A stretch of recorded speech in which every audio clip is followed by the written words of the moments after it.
Security. Today's meeting is taking place in a hybrid format pursuant to the House Order of November 25th, 2021. Members are attending in person in the room and remotely using the Zoom application. Members and witnesses participating virtually may speak in the official language of your choice, and you have the choice at the bottom of your screen for either floor, English, or French.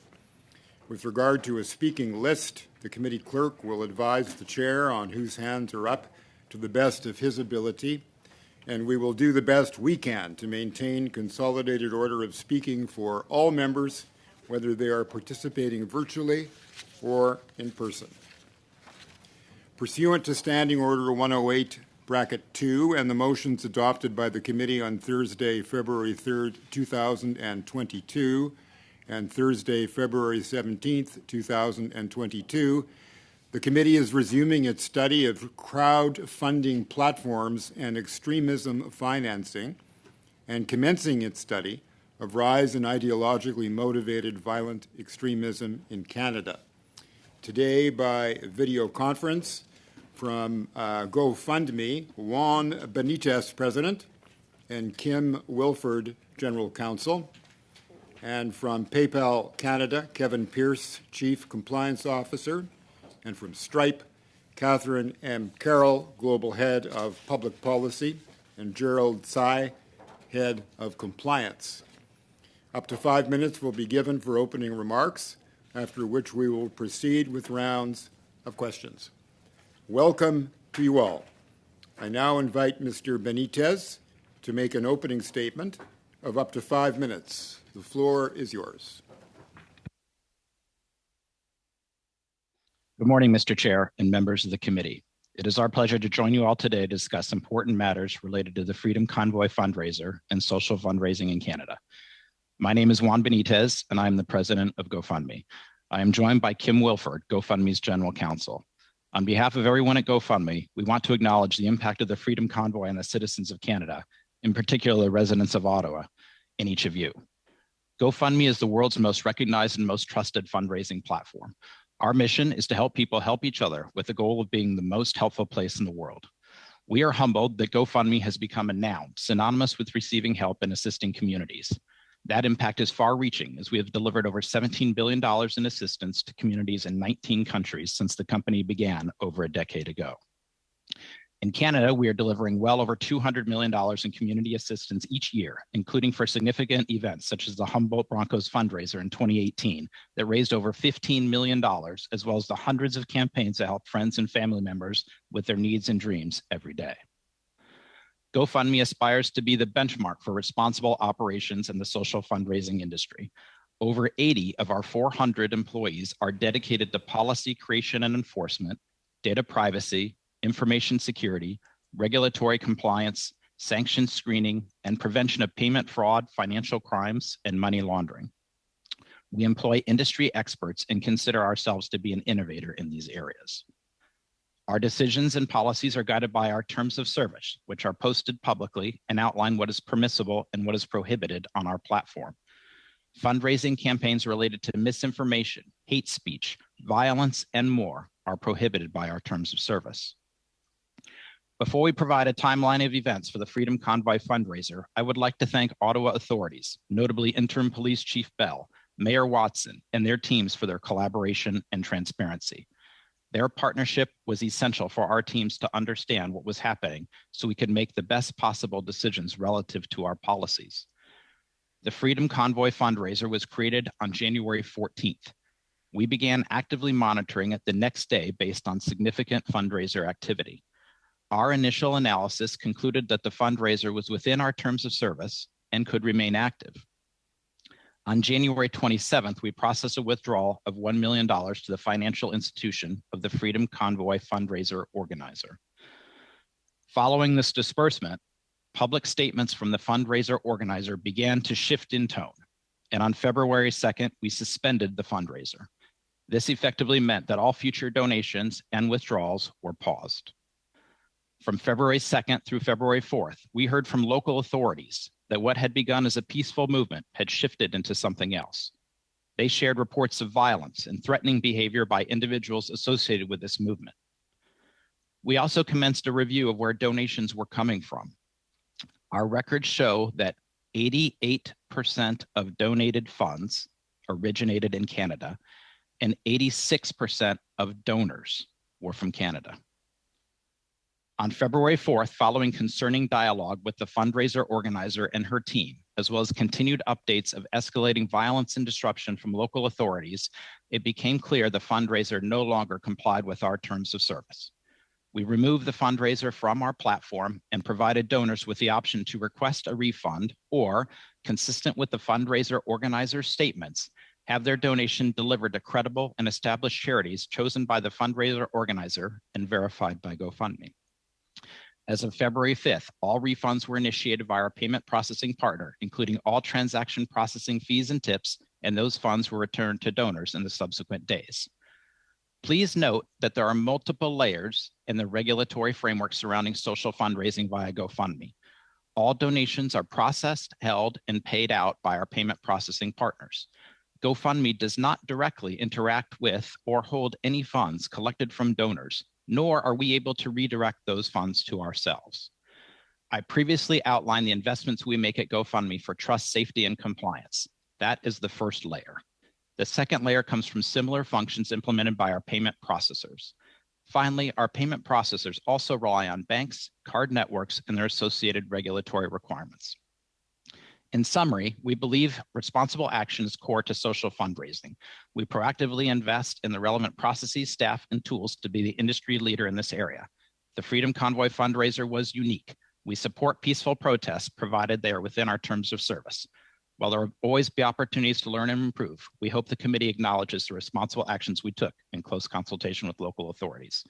We look forward to continuing our assistance in Canadian communities and look forward to the committee's questions. Thank you. Thank you very much, Mr. Benitez.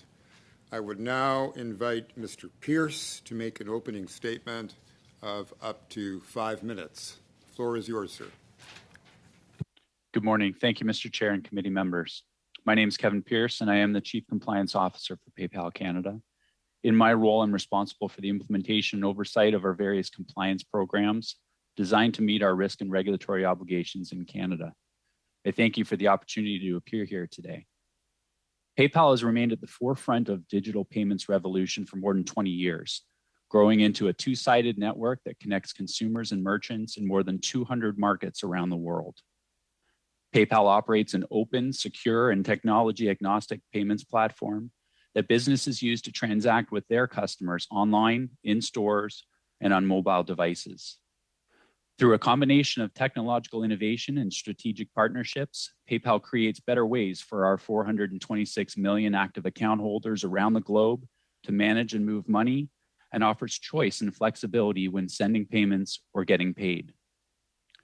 As a trusted and responsible payment service provider, we have developed stringent internal controls and policies and procedures for the purpose of complying with laws in Canada and the other jurisdictions in which we operate. PayPal Canada is a registered money service business, both federally with FINTRAC and provincially within Quebec with Revenue Quebec. As a registered reporting entity under the Proceeds of Crime, Money Laundering, and Terrorist Financing Act, we are required to monitor transactions on our platform and to submit suspicious transaction reports to FINTRAC. In addition, we're also required to submit international electronic funds transfer reports to FINTRAC for EFTs sent or received internationally. These are all obligations we had prior to the declaration of the public order under the Emergencies Act, and we continue to have even after its revocation. PayPal Canada is also subject to numerous laws of general application at both the federal and provincial levels. Further, we anticipate having to register with the Bank of Canada as a payment service provider under the newly enacted Retail Payments Activities Act.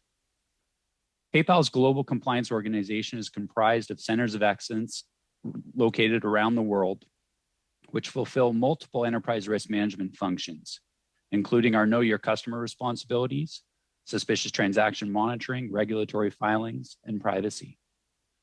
These centers of excellence are managed by and staffed with compliance professionals who have expertise in their respective fields and are exposed to the regulatory regimes across the markets in which we operate. As it relates to the committee's interest in how crowdfunding was used in the recent protests in Canada, I would like to clarify. PayPal does not process payments for Give, Send, Go, and we did not process payments for GoFundMe campaigns set up to support this protest.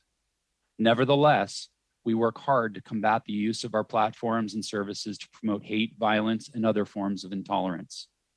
We carefully review account activity to ensure our services are used in accordance with our strict guidelines established in our terms and conditions, including our acceptable use policy.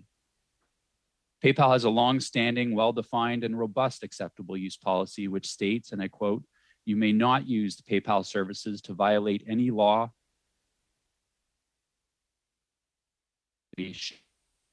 activities that relate to transactions involving the promotion of hate, violence, racial, or other forms of intolerance that are discriminatory."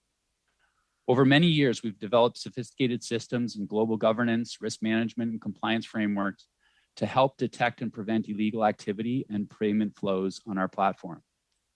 When we become aware of an individual, a website, or an organization using our services in a way that violates our policies or applicable laws, we take action. Our highly trained team of experts address each case individually and carefully evaluate the user's website and the associated organizations and their adherence to our terms and conditions. When a customer violates our terms, we may limit access to funds or part ways with the offending customer altogether as may be appropriate.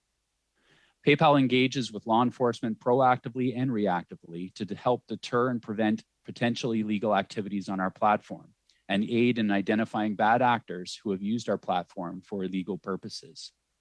Our ability to identify suspicious payments quickly is a key distinction from cash-based payment systems. We at PayPal take our responsibilities to our customers and our regulators very seriously, and we're committed to working with governments, law enforcement, intelligence agencies, and the financial industry to ensure financial platforms like ours are not used or exploited to promote or fund hate and extremist activities. Mr. Chair, that concludes my remarks. I welcome questions. Thank you for the time today. Thank you very much.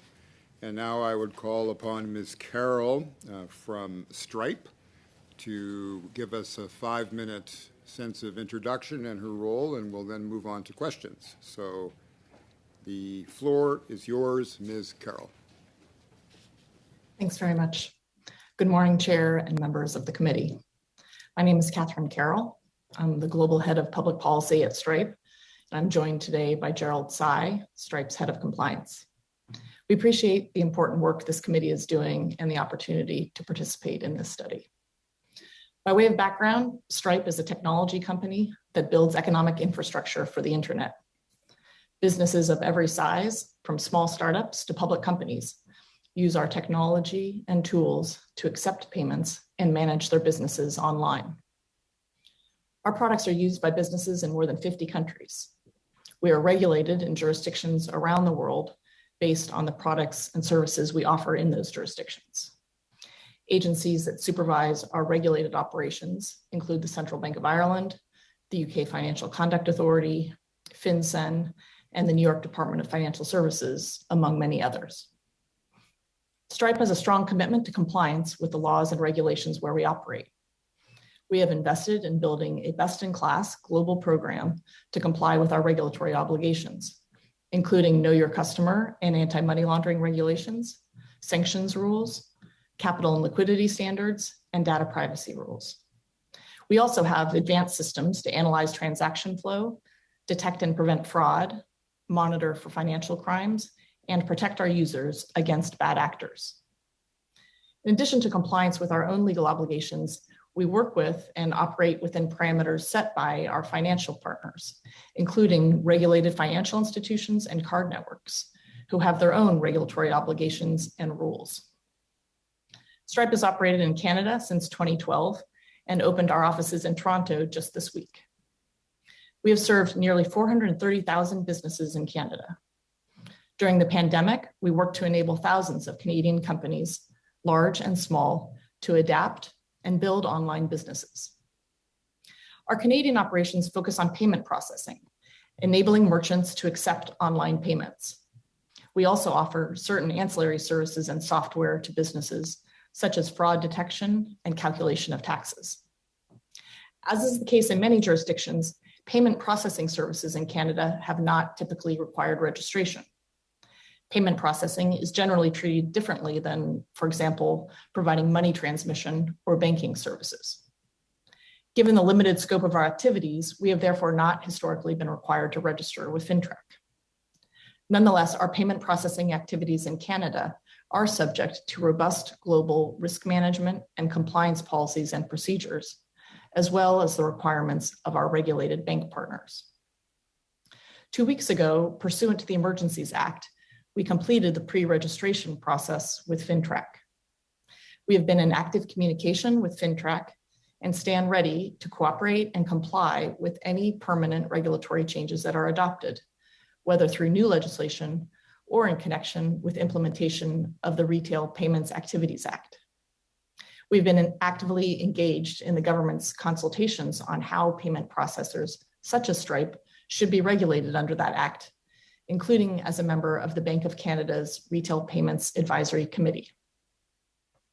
Stripe provides payment processing services to a number of crowdfunding platforms, enabling them to accept payments through the major card networks. As with any activity on Stripe, fundraising campaigns are subject to information collection requirements with respect to the campaign organizer, screening for sanctioned parties, and other risk management and fraud controls. We take seriously our role as payments infrastructure and work alongside bank partners, card networks, and platforms to ensure users have proper controls in place. Over the last few weeks, as events unfolded in Ottawa and elsewhere in Canada, hundreds of our employees have worked closely with our financial institution partners and regulators to monitor activity, share information, and comply promptly with court orders and other emergency measures. We continue to adhere to the government's and Canadian courts' determinations of what activity is lawful and when activities or assets should be restricted.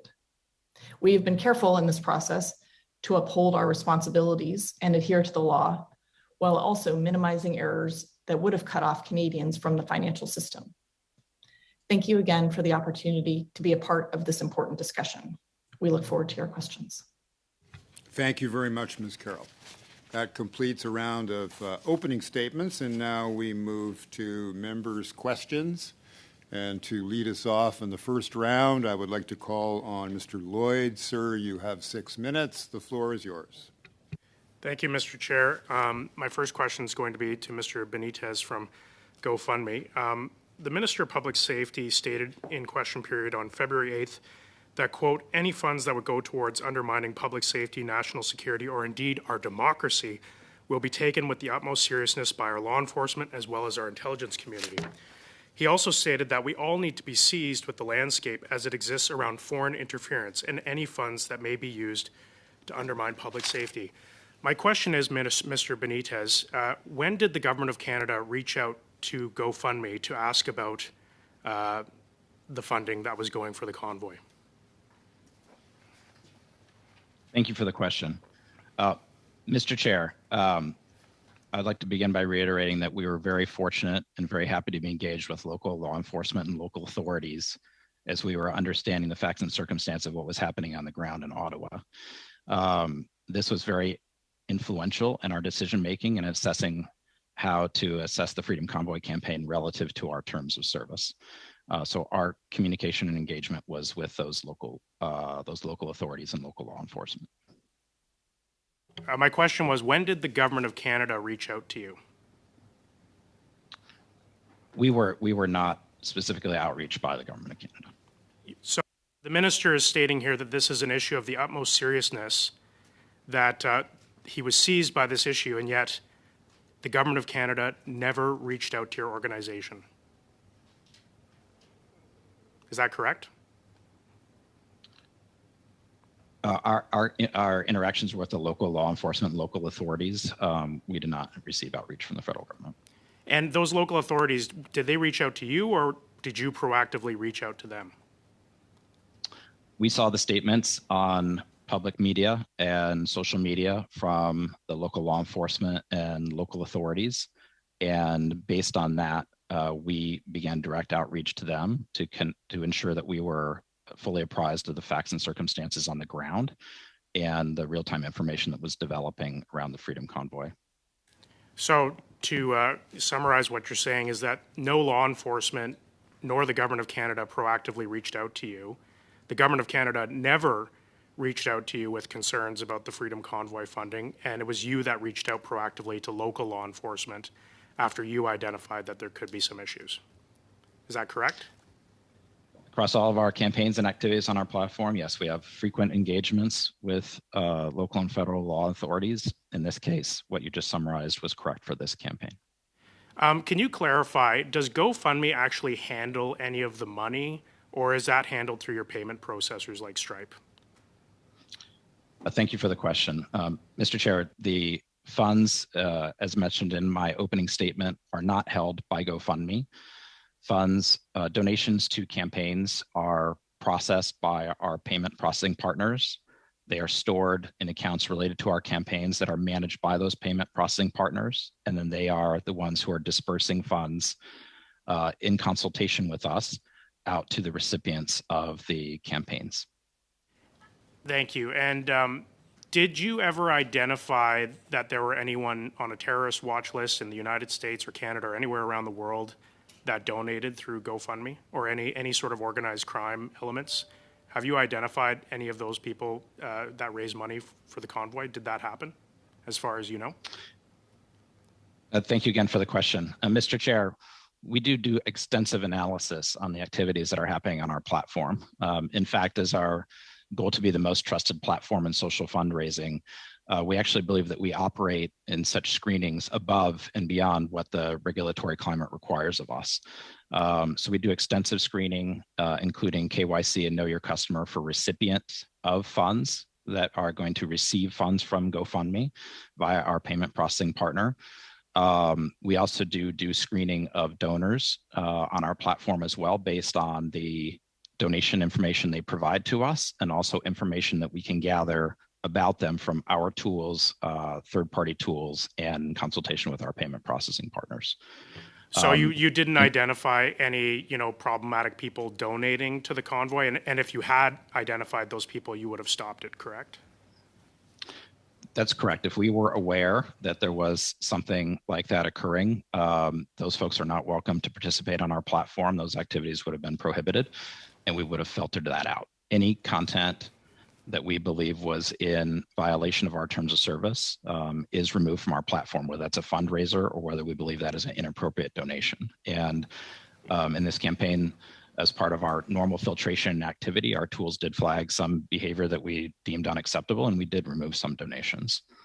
And can you clarify, there's been a lot of rhetoric that we've heard in Parliament about this foreign financing, that this is a foreign-funded campaign to undermine Canada's national security. But we've seen numbers from you guys that says that 88% of the donors were Canadians. Can you give us a little more color on that information? Yes, thank you for the question.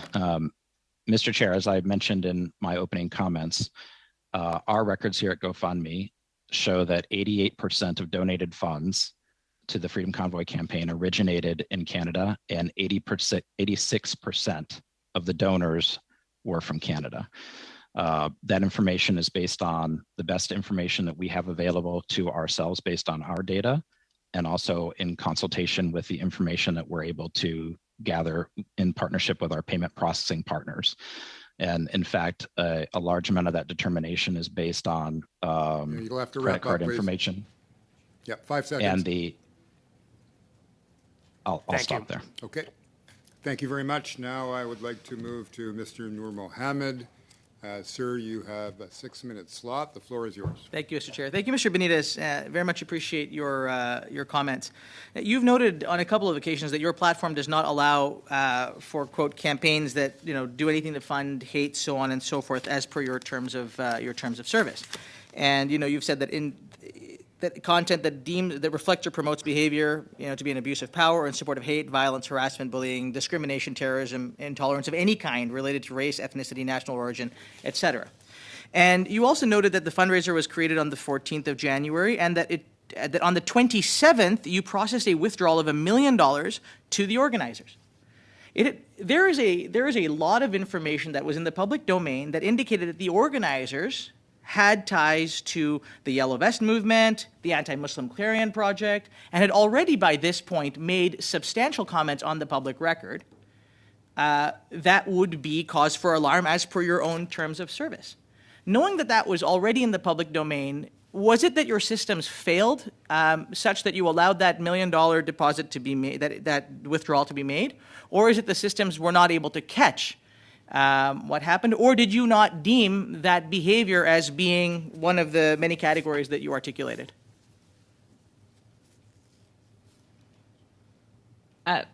Thank you for that question. If you don't mind, I'll provide the answer to this.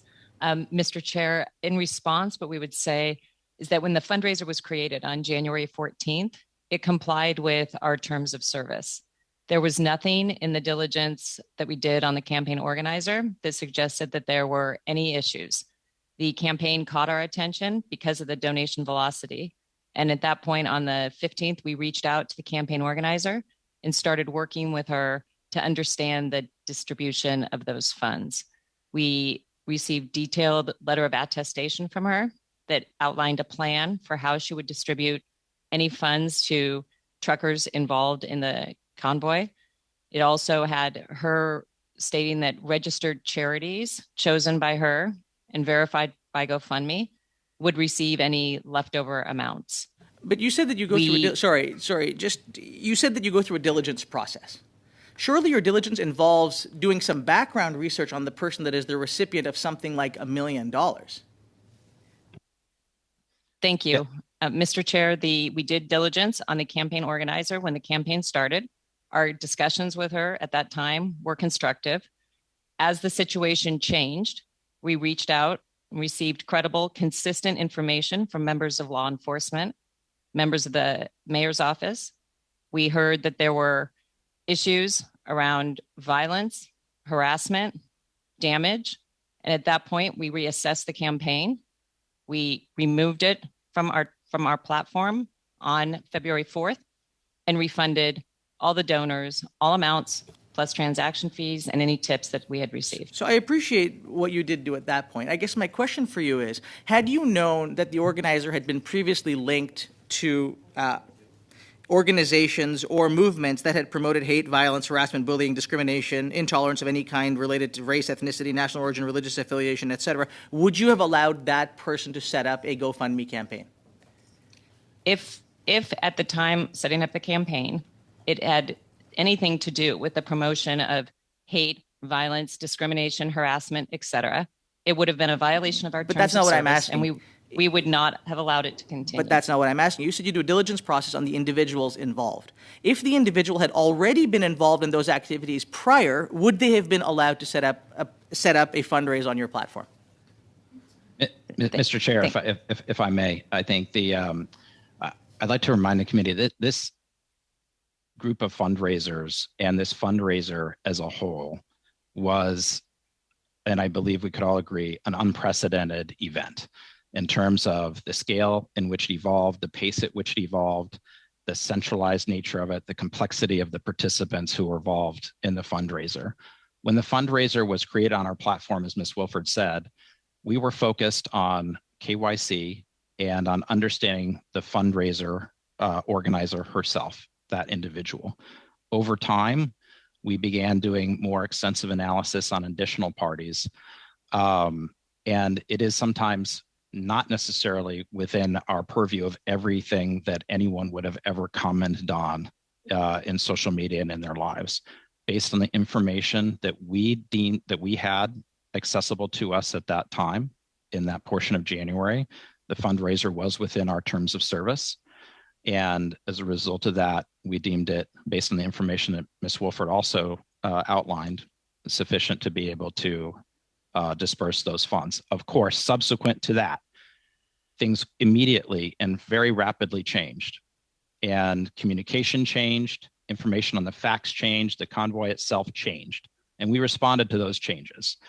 And we believe that was the appropriate action. So what would you do differently now, knowing that your background check failed, or your diligence failed to pick up on very clear questionable, hateful, other types of comments by one of the organizers of the fundraise. Your platform allowed to set these individuals to set up these campaigns. If you were to look back now and think about what you might do differently, what would you change in your diligence process to prevent this from occurring in the future? Sorry, just, So they- for that. just 15 seconds, please. I would say we're proud of how we handled this campaign. We believe all the actions we took were responsible and timely, and that we made informed decisions, removing the campaign when it violated our terms of service. Thank you very much. I'll now turn to Ms. Michaud. Ms. Michaud, you have a 6-minute slot. The floor is yours when you want to grab it. Merci, Monsieur le Président. Thank you, Mr. Chair. I want to thank the witnesses. It's a pleasure to have you here to answer our questions. That's the issue. I think there are lots of questions we've not received answers to. And you said that this fundraising campaign was unprecedented. Was there a legal void, a legislative void to manage such situations? Things that are tied to such virtual crowdfunding and the rise of extremism. So that's the perspective for my questions. That's the context. Crowdfunding campaigns like yours, like GoFundMe, do not seem to be within the purview of the law on the fight against terrorism and extremism. So you don't have to signal or report any suspect transactions to FINTRAC. So do you think that there are things that could have helped if you were subject to that law? Maybe that would have given you the opportunity to raise the red flag. You've said that you started looking closely at the campaign from day 2 because a lot of money was being collected in a very short time. So do you think it's better to use the current legislation to better frame such campaigns?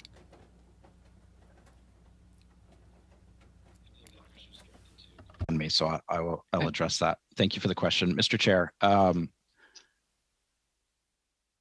We endeavor to have a posture at GoFundMe and processes and procedures and tools that we believe surpass the regulatory requirements that we are under.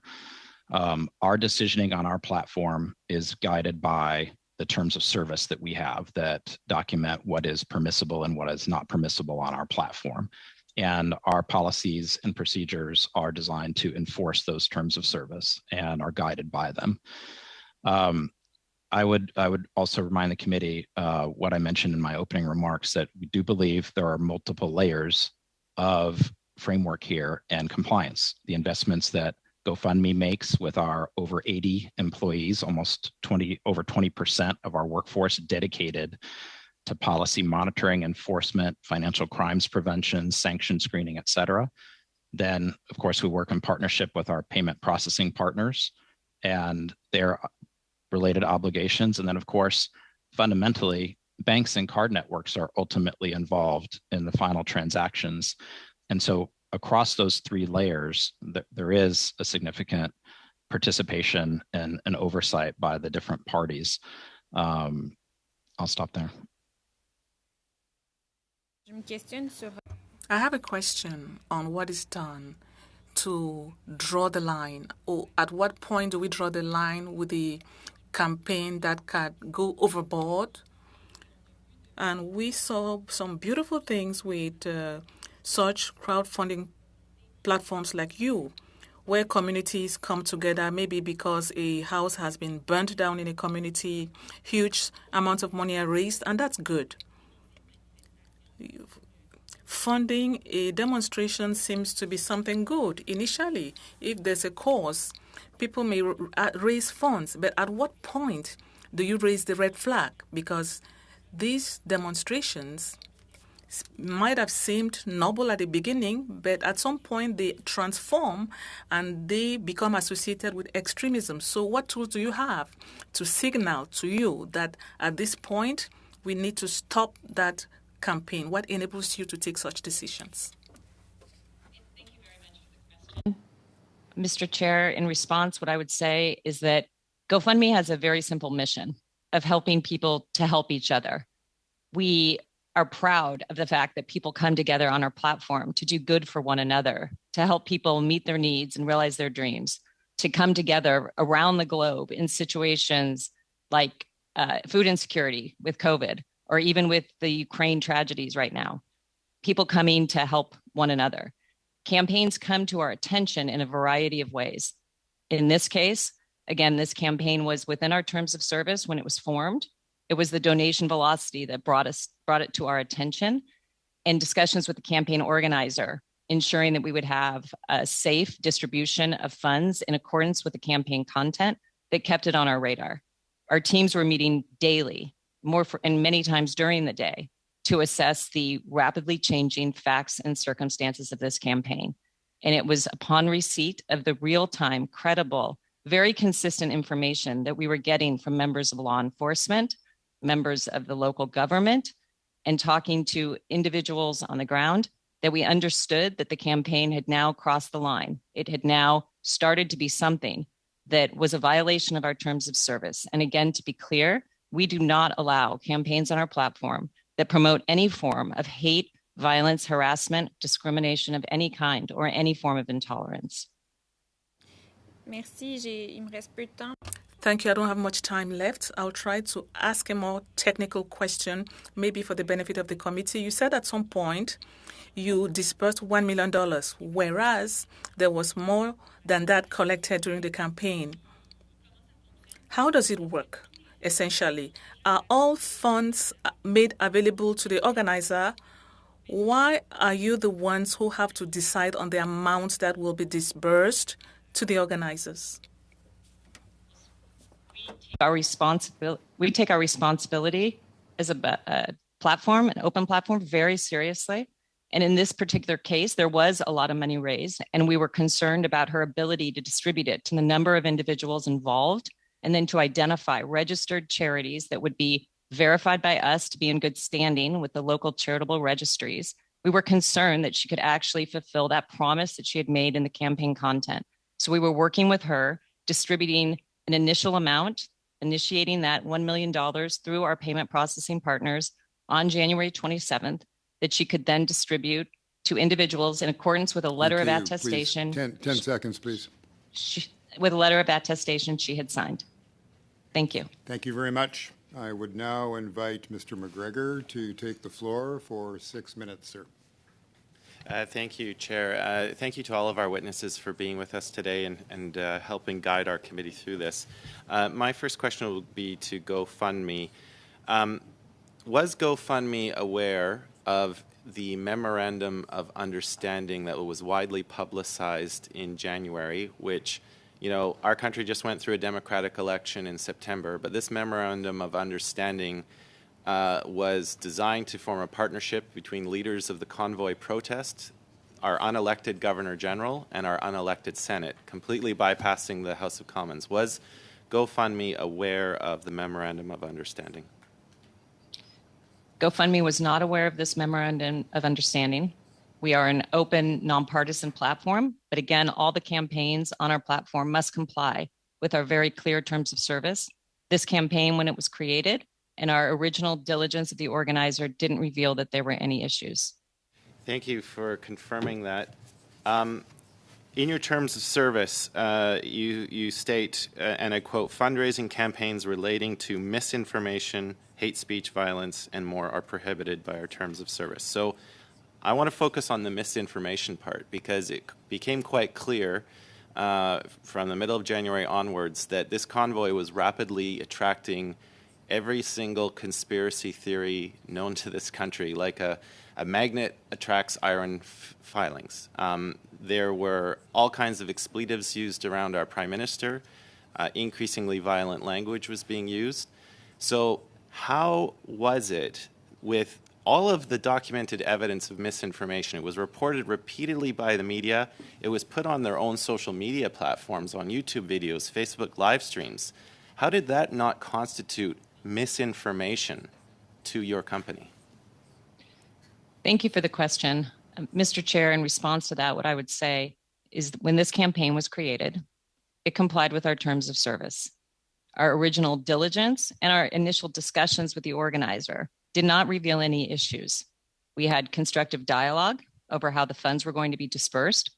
Our teams were constantly reviewing all the information, but there was a lot of misinformation. And that is why, in order to be very responsible in how we were handling this, we reached out to local law enforcement in response to their statement on January 31st to understand what was actually occurring. And upon receiving information over the next few days that showed it was now violating our terms of service, it had crossed the line and was now something that we could not support on the platform, we removed it on February 4th. Thank you for that confirmation. I want to focus on the conversations you had with the Ottawa Police Services, because there is a narrative out there that this was a peaceful protest. And I agree that it started off with, I think, noble intentions. I think a lot of people were there protesting, and they wanted to peacefully assemble to make their voices heard. That is a cherished right in our democracy and the foundation of what we all believe in. But I want to dig down on the specifics. When Ottawa law enforcement was in conversation with you in those early days of February, can you please provide some detail on what exactly they were reporting to your company that gave you concern? I think we need to have these details to understand what it was that led to you making that decision to pull this fundraiser. Thank you for the question. Mr. Chair, what I would say in response to that is I myself did not have any direct discussions with members of law enforcement. A number of individuals on our team did engage with them, and we all discussed the information being received that was stating that there were acts of violence, that there was damage and destruction, harassment was occurring.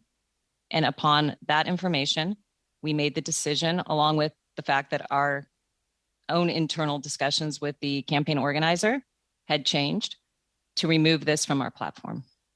So in a sense, and please correct me if I'm wrong, in GoFundMe's opinion, by February the 4th, this was no longer a peaceful protest and instead was an occupation. Thank you for that. What I would say, Mr. Chair, is that in GoFundMe's, our view is that on February 4th, this became a violation of our terms of service, this campaign, and we removed it from our platform. Mr. Chair, if I may also add to Ms. Wolford's comments, I appreciate the fact that it's coming up here in the committee that peaceful protest is cherished, and that this campaign originally started as something that by all known circumstances at that time was a peaceful protest. I think that reinforces how unique and complex and unprecedented this situation was, how quickly it evolved. We believe that we put in place all of our tools and actions were appropriate to our terms of service. And we believe that given what we knew at the time, all the decisions were appropriate. There was this change that occurred, a very poignant change where things went from something that seemed okay and permissible to our terms of service to something that was not okay and no longer permissible. And at the rate of change that was happening and the amount of information that was circulating was very difficult to coalesce. And so, again, we feel confident in our policies and procedures and making the decision that we did to support originally, and then closely monitor the situation, collaborate with local authorities, and then ultimately know that something changed, and then revoke the campaign based on violation of our terms of service. Thank you very much, colleagues. We're at the end of the first round. A quick calculation of the time. If I cut a minute off everybody in the second round, we'll finish pretty well at the top of the hour. Is that acceptable? Good. So let's begin with Mr. Van Popta. You have 4 minutes. Good. Thank you, Chair, and thank you to all the witnesses for being with us here today and sharing your knowledge and experience with us as this committee works its way through some pretty tough questions. My first question is going to be for GoFundMe, Mr. Benitez. You said in your opening statement, and it's been repeated a few times since then, that your organization supports peaceful protests provided they are within the terms of your terms of service. So I noticed that you say peaceful protest, not necessarily lawful protest. And I wonder if you could make a distinction there. For example, if there were a GoFundMe campaign to support people protesting harvesting of old growth forest, for example, in my home province of British Columbia, even if that were against a court-ordered injunction, or if there were a protest against pipeline development, even though that was against the laws of trespass, or in this case, a peaceful protest that did not comply with City of Ottawa parking bylaws. What's the distinction between lawful and peaceful?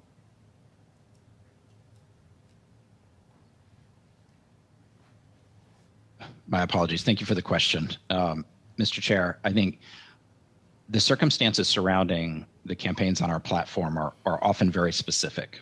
Our organizers create campaigns on GoFundMe, and they've created hundreds and thousands of them, in fact, millions of them since our inception over a decade ago. And the circumstances can be very specific around what the organizer says, what they're communicating to the donors on our platform, what the specific use of funds may be, et cetera. Unlawful activity is prohibited by our terms of service. And when we become aware that activity on the platform is in violation of law, it is in violation of our terms of service, and we will remove it from our platform. And that consultation with local law enforcement and authorities is what helped us understand that real-time, on-the-ground information that led us to the determination of the violation of terms of service here for the Freedom Convoy campaign as well. Okay. Just a follow-up question. Then wasn't this Freedom Convoy in contravention of local laws right from the very beginning? Was that not part of your due diligence process in determining whether or not to accept this as a project? Our review of the fundraiser Yes. did not suggest that it was in violation of any local law. We look at the campaign content to look at how the funds are going to be used. And at that time, it passed all of our checks, and our discussions with the organizer also supported that it was going to be acceptable within our terms of service. Okay, good, thank you. This is another question to GoFundMe. If and when we amend our laws so that crowdfunding platforms need to report to FINTRAC, how are your practices going to change? What's that going to do to your business model? Are there any significant changes? So thank you for the question. Mr. Chair, what I would say in response to that is we welcome the opportunity to work with the government to figure out the exact issues and concerns and how we can help address those while still supporting the beautiful world that occurs on GoFundMe every minute of every day, with people coming together from all parts of the world to help one another meet their needs and realize their dreams. And so we will consistently and continuously not only meet our obligations under the laws that apply to us, but always work to operate a little bit above that. And to the extent it is determined that we should be regulated by FINTRAC, then we will gladly assist and cooperate. And our services will continue, and so will our internal policies and teams at evolving and meeting what's required. Thank you very much. I'll now turn the microphone over to Ms. Demoff, who will have 4 minutes. The floor is yours. Thank you, Chair. I'm actually going to ask my first question of the representatives from Stripe. Just before I do, I thank GoFundMe for all of the information that you provided with us thus far, but I only have 4 minutes. So to the folks from Stripe, PayPal cut ties with the crowdfunding site GiveSendGo after it was found that funds used that were raised on GiveSendGo were used on the attack on the U.S. Capitol in January of 2021. So Stripe is now GiveSendGo's payment processor. What have crowdfunding companies learned from January 6th, and what gives you the reassurance to continue as a partner for GiveSendGo? Because we know that GoFundMe found that the occupation in our country did not meet their requirements, but GiveSendGo continued to raise funds for them, and you are their payment processor. Thanks for the question. I can address that. As a financial infrastructure company, we enable companies and other organizations to connect to the online economy. And as such, we take a very cautious approach to any decisions to terminate that access. In the first instance, we generally look to governments in the jurisdictions where we operate to make determinations about what activity should be permissible and when that activity should be restricted.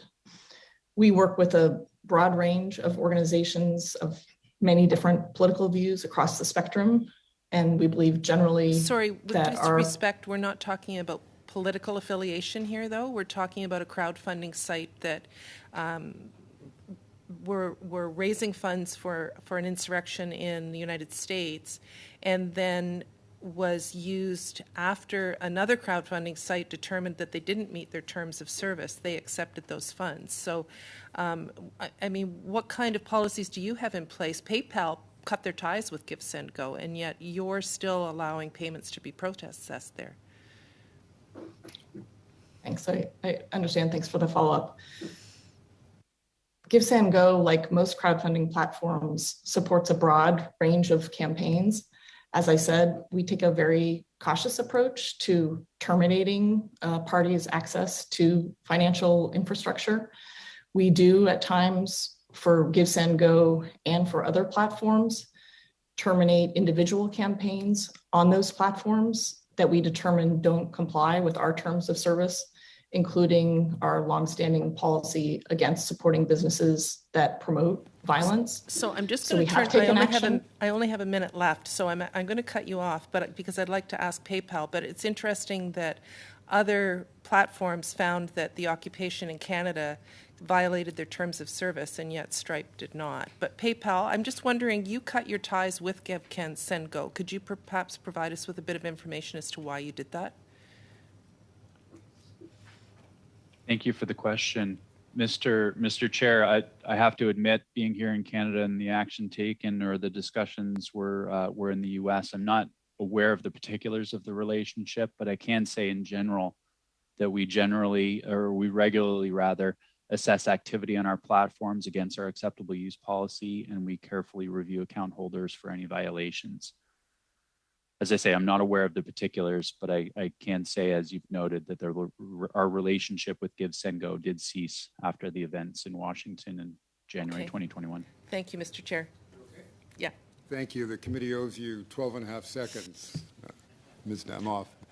And then we move to Ms. Michelle. You are going to have to be so efficient. You have a million questions in a minute and a half. Go ahead. Merci, Monsieur le Président. Thank you, Mr. Chair. I'm going to try to be quick. GoFundMe, Mr. Benitez, you said in your preliminary remarks that you had looked at the origin of the donations. And this was also what concerned us a little bit at the beginning throughout the convoy, that there might be some foreign interference, that anonymous donations would be made and that we wouldn't know where it comes from. So I understand you have data on your users. You know where donations come from. You said 88% of the funds came from Canada. Do you have any indication on the rest, on the 20% where that came from? And do you have any indication that would allow you to classify your users and maybe, raise some flags, when the same type of profile gives to the same type of campaign that might degenerate? So I would have liked also to ask that question to PayPal, who, might have had, to deal with the donations for the Capitol insurrection. So, these donors have a tendency to fund these types of activities. So I'll leave you now to answer my question. 20 seconds. Thank you for the question, Mr. Chair. I also want to take this opportunity to appreciate the fact that some of the committee members have acknowledged what good happens on the GoFundMe platform. We're very proud and humbled by that, and appreciate our opportunity to help communities in need. That's a happy note. That's a happy note to end your time. Thank you very much. Sometimes the world works as it's supposed to. Now, Mr. McGregor, you have a minute and a half. Good luck. Thank you, Mr. Chair. I'll turn to Ms. Carroll and Stripe. So just help me walk through the timeline here, because GoFundMe announced that it was suspending the campaign on February the 4th, and that was after well-publicized reports from the Ottawa Police Services. On February the 6th, the City of Ottawa declared a local state of emergency. but it wasn't on, and by February the 10th, Give, Send, Go had raised $8.4 million. So that's 4 days after a local state of emergency, when there was widespread police reports that things were going south in Ottawa. And it took a court order from the government of Ontario to essentially freeze those millions of dollars. I think we all have a question here. How did Stripe allow this to go so far? Like, were you not aware of what was happening with these funds, and why did your internal mechanisms fail to address this? Thanks, I can address that question. Thanks for the question. So we were monitoring the situation in Ottawa and across Canada very carefully, working together with our platform customers, which included both GoFundMe and Give, Send, Go. We were working very closely with GoFundMe, for example, on the course of action as they articulated and their decision to pause those accounts and to execute on those refunds. We were also watching, of course, all of the declarations by local authorities and the news about what was going on in Ottawa to see whether it rose to a level of promotion of violence for the campaigns. And in our determination at that time, it had not crossed that boundary. Thank you. We did, of course. Thank you very much. We're down to our last two interventions. Do we have agreement that we can do 3 minutes each, these last two? Does that work? Yep. Mr. Chang, 3 minutes okay with you? Okay, let's go. So it's over to Mr. Shipley. The floor is yours. Thank you, Chair. My questions will be mainly centered for Mr. Benitez. Mr. Benitez, your statement has raised some concerns here with myself over some of the issues that have taken place. You've mentioned, I've got your notes right here, that from February 2nd through February 4th, your words exactly, I'll quote, "We heard from local authorities." Could you tell me exactly who you mean by the local authorities in this paragraph, this statement? Thank you for the question. Mr. Chair, in response, what we would say is it was Mayor Watson and Interim Police Chief Bell. Okay, thank you. And the reason I bring that up, it's very disconcerting to see that I was here for those 3 weeks, as were most of my colleagues. Some could have been doing remotely, but I think most of us were here. In the very next sentence, it mentions, again, I'll use their words they, but we know now who they are, shared reports of violence and threatening behavior. And actually earlier, Ms. Wilford, you mentioned that there was, quote, damage and destruction being done. I'd like to know more about those reports. And Mr. Chair, perhaps I'd like to know why. We have asked for the Ottawa Police to attend and the OPP.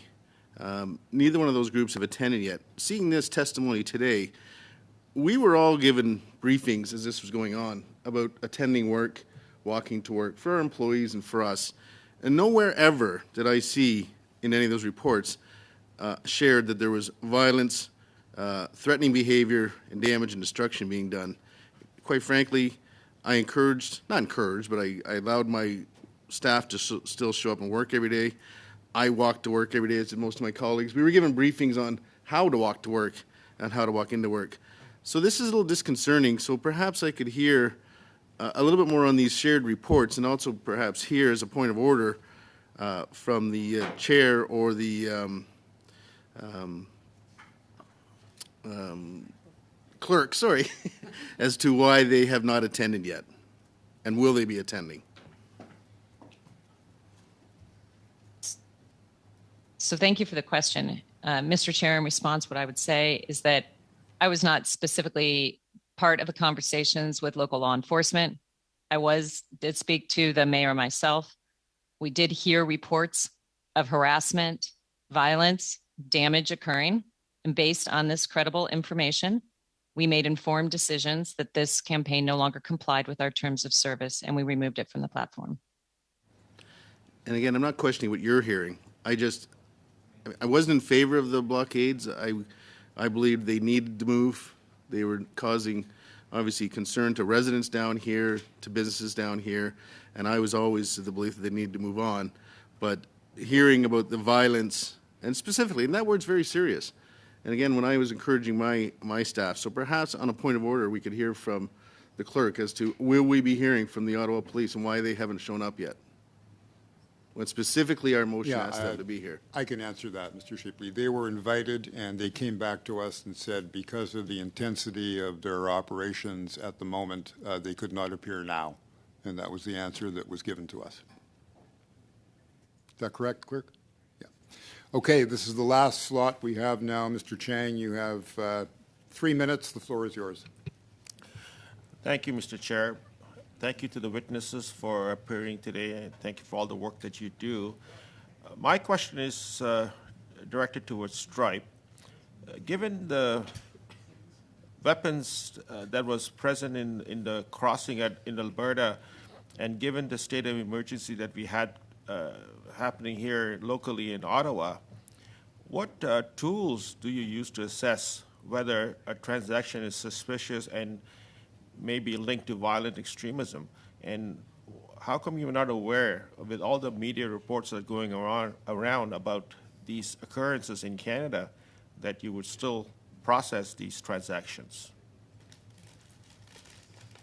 Maybe my colleague can speak to some of the compliance controls, but I would just note at the outset that, of course, once the Emergencies Act was invoked and restrictions were put in place by the government, and when the court in Ontario imposed certain restrictions on activities, we, of course, were complying with those restrictions at the time.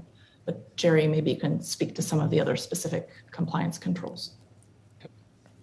Yes, thank you, and thank you for the question.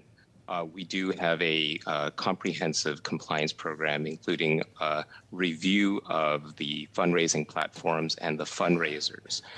We collect information about them and monitor transactions coming into those programs and take a look for anti-money laundering type of behavior, counter-terrorism financing behavior, and as well as monitoring for sanctions.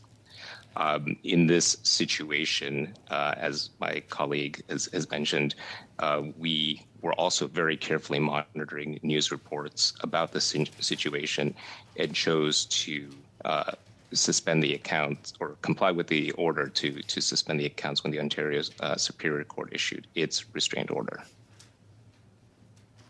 Thank you so much for that. But what about crowdfunding platform clients? What risk assessment tools do you use in determining whether to provide services to a crowdfunding platform, given the light of what's going on? So if the question is about the fundraisers themselves that are on the crowdfunding platform, we do carefully look at the fundraisers. We collect information about them and compare those to a variety of government lists and lists that we get from our banking and other partners to identify parties that have been sanctioned, parties that are have been placed there for fraud and other purposes as well. In this case, we did not identify anyone that was on those lists at the time that the fundraisers were set up. Thank you very much. That concludes this round and this first panel. I would like to thank those who came to be witnesses. This is not particularly comfortable. In many cases, it's unprecedented, and this is certainly not something you do every day. So on behalf of members of the committee, thank you for spending the last hour with us. It was very useful. Colleagues, we go for a very short suspension to do a sound check for the next panel. I'll see you in 5 minutes.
Colleagues, we're all ready. We might even have been faster than usual. So let's go.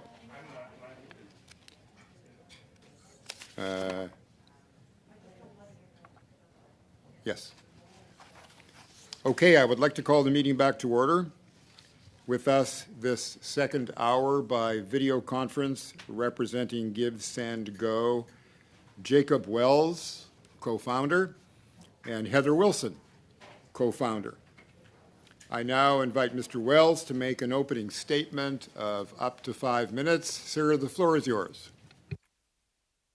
Great. Thank you so much, Mr. Chair. Thank you, members of Parliament, for inviting us to be here today. It is our privilege to speak to you. As an opening statement, it's going to be pretty brief. Give, Send, Go was started by my sister Heather and I about 8 years ago. And our mission statement as a platform is to share the hope of Jesus through crowdfunding, which is our platform, a crowdfunding platform. And we do that by allowing people to donate to campaigns from all around the world in conjunction with our payment solutions that we use to onboard people. So Give, Send, Go continues to see great things happen around the world. Obviously, there are political campaigns, things that have tension around them, and we navigate them as best we can. But in light of that, our platform continues to be a beacon of hope and light for people all around the world as they give to endeavors that make a difference in our world each and every day. Thank you very much. Thank you very much. Now we will go to our opening round of questions. And the first questioner will be Mr. Lloyd. Sir, you will have 6 minutes whenever you're ready. Thank you, Mr. Chair, and thank you to the witnesses for coming before us today.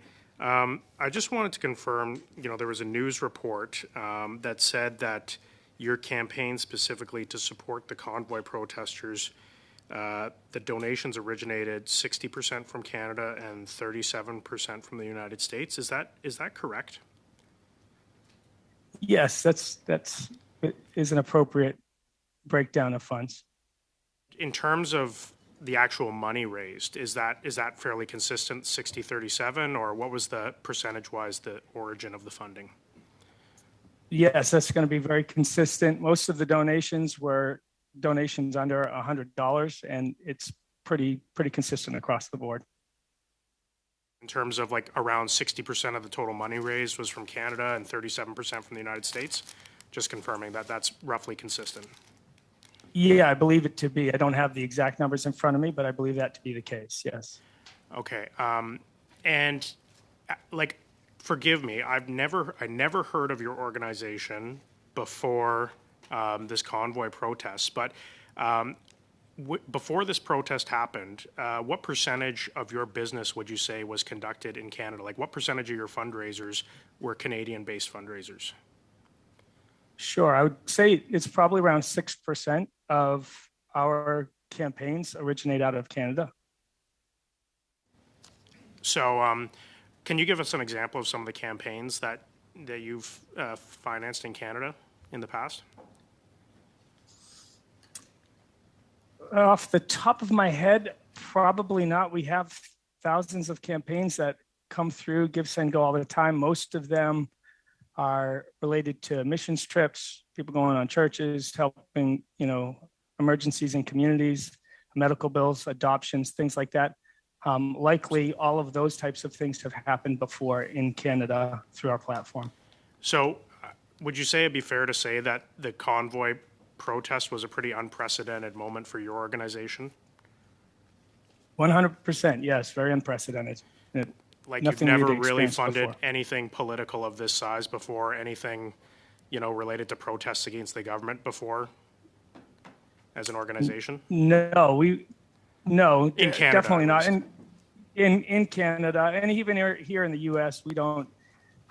Give, Send, Go doesn't fund things. People start campaigns themselves, and they get funding from their supporters. But that really doesn't happen anywhere. Yeah, it seems consistent with GoFundMe. Is you guys don't actually handle the money yourself; it's handled through the payment processors, correct? Correct. That's correct. There's been a lot of talk about your organization's involvement in the events of January 6th in the United States. Can you give us a little bit of a summary of like what your organization's involvement was in that? Sure, there's very little. There's, a lot of misconception, a lot of misinformation, even from the last session that I heard. GiveSendGo had very little, if any, involvement in January 6th. We do have allow campaign owners to create campaigns and to proceed in legal activities. And one of those is their right to assembly and right to protest government. And so there were a handful, probably maybe 10 to 15 campaigns prior to January 6th of people fundraising to just go to the event. It was for hotel expenses and flights, those types of things. Usually the campaign was under $1,000. And so again, total amount of money from all those campaigns related to that. What would have been the total amount of money related to events related to January 6th? I would probably guesstimate $10,000 to $15,000. Okay. So, I mean, people who are trying to state that somehow your organization was masterminding the financing of the events of January 6th, it doesn't really seem like $10,000 to $15,000 for hotels and flight expenses. Like, it just doesn't seem that the evidence backs that up. Yeah, we have no evidence to support that. People obviously like to make claims to support their viewpoints. Of course. And how much time do I have left, Mr. Chair? A minute and 19 seconds. Minute and 19 seconds.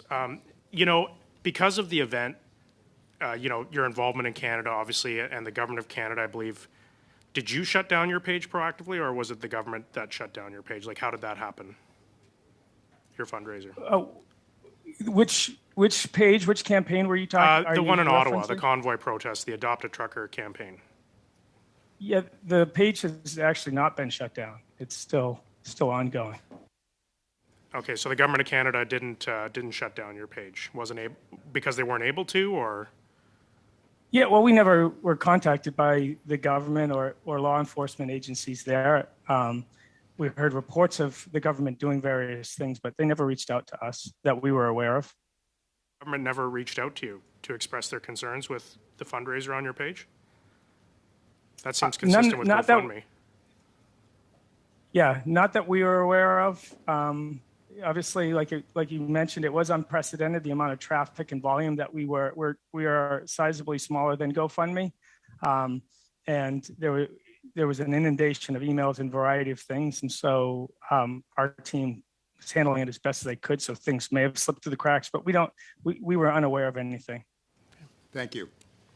I'd now like to turn the microphone over to Mr. Noor Mohammed. Sir, you have 6 minutes, and the floor is yours whenever you want it. Thank you, Mr. Chair. And thank you, Mr. Wells. You're a veteran, and we thank you for your service. You went on record saying that you know what sacrifice is on Fox News. Do you believe that calling for the overthrow of a democratically elected government or funding movements that speak to that is part of the freedoms that you fought for? No, I don't believe that. The convoy and protesters spoke to publicly the desire to commit violence against the government, to overthrow the government. Would your platform, having seen all of these things in the public domain, not have caught this as part of your prohibited activities and terms of use? Well, in our course of research around the campaigns, that was not something that we were aware of. And obviously, there's always fringe elements to any organization, and the media, I believe, in general, just tries to polarize the fringe things because it's great for media. But it doesn't necessarily constitute the general. Yeah. You say that you believe that the media polarizes. Do you believe that it was polarization when the city of Ottawa was shut down and there were a variety of laws, statutes, regulations, and ordinances of the city of Ottawa, as well as federal ones that were violated, which fall again counter to your terms of use? And that, by the way, would have only required you to turn on the television? Well, you can say that. I don't necessarily agree with that. So, do you believe it was lawful protest what happened in Ottawa? From what I've seen, I believe it was lawful up to the point where orders were enacted to make it unlawful. But So you believe that violating sound ordinances or traffic violations, blocking off entire streets outside the capital is perfectly lawful or perfectly reasonable, even though it's considered unlawful? Well, I don't necessarily know that those things happened. And so You don't know that those things happened. Did you turn on the television and see anything about this campaign, sir, when you became part of the media narrative? Even Fox News. Well, I do need to make a distinction. The blockade over the bridges had nothing to do with the campaigns on Give, Send, Go. They weren't campaigns on Give, Send, Go for those blockades.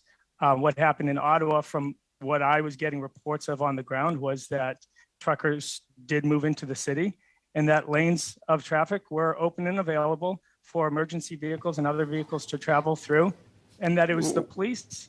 Were you aware that horns were blaring through the night in violation of a variety of ordinances? I did hear reports of horns blaring, and that an injunction was made against that, and they stopped. You knew that the law was being broken in a variety of different ways in Ottawa.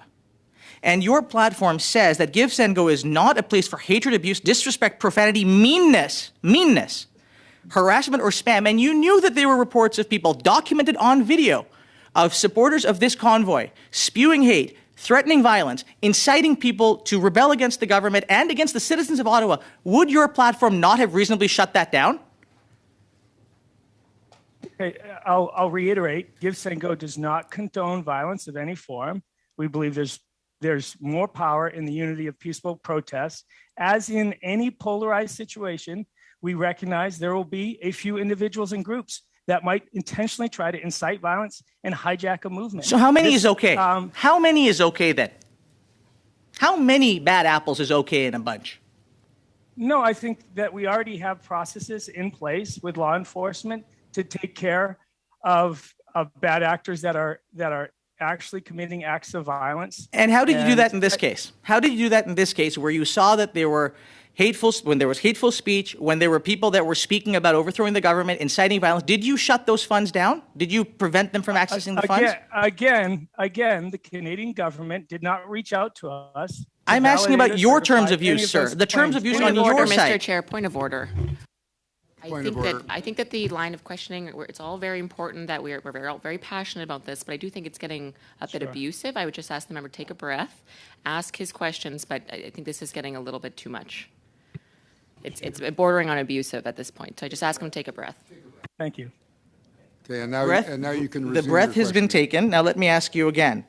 Your site explicitly says that prohibited activities and campaigns, you may not use the Give, Send, Go service for activities that violate any law, statute, ordinance, or regulation, in particular related to items that encourage, promote, facilitate, or instruct others to engage in illegal activity, promote hate, violence, racial intolerance, or the financial exploitation of a crime.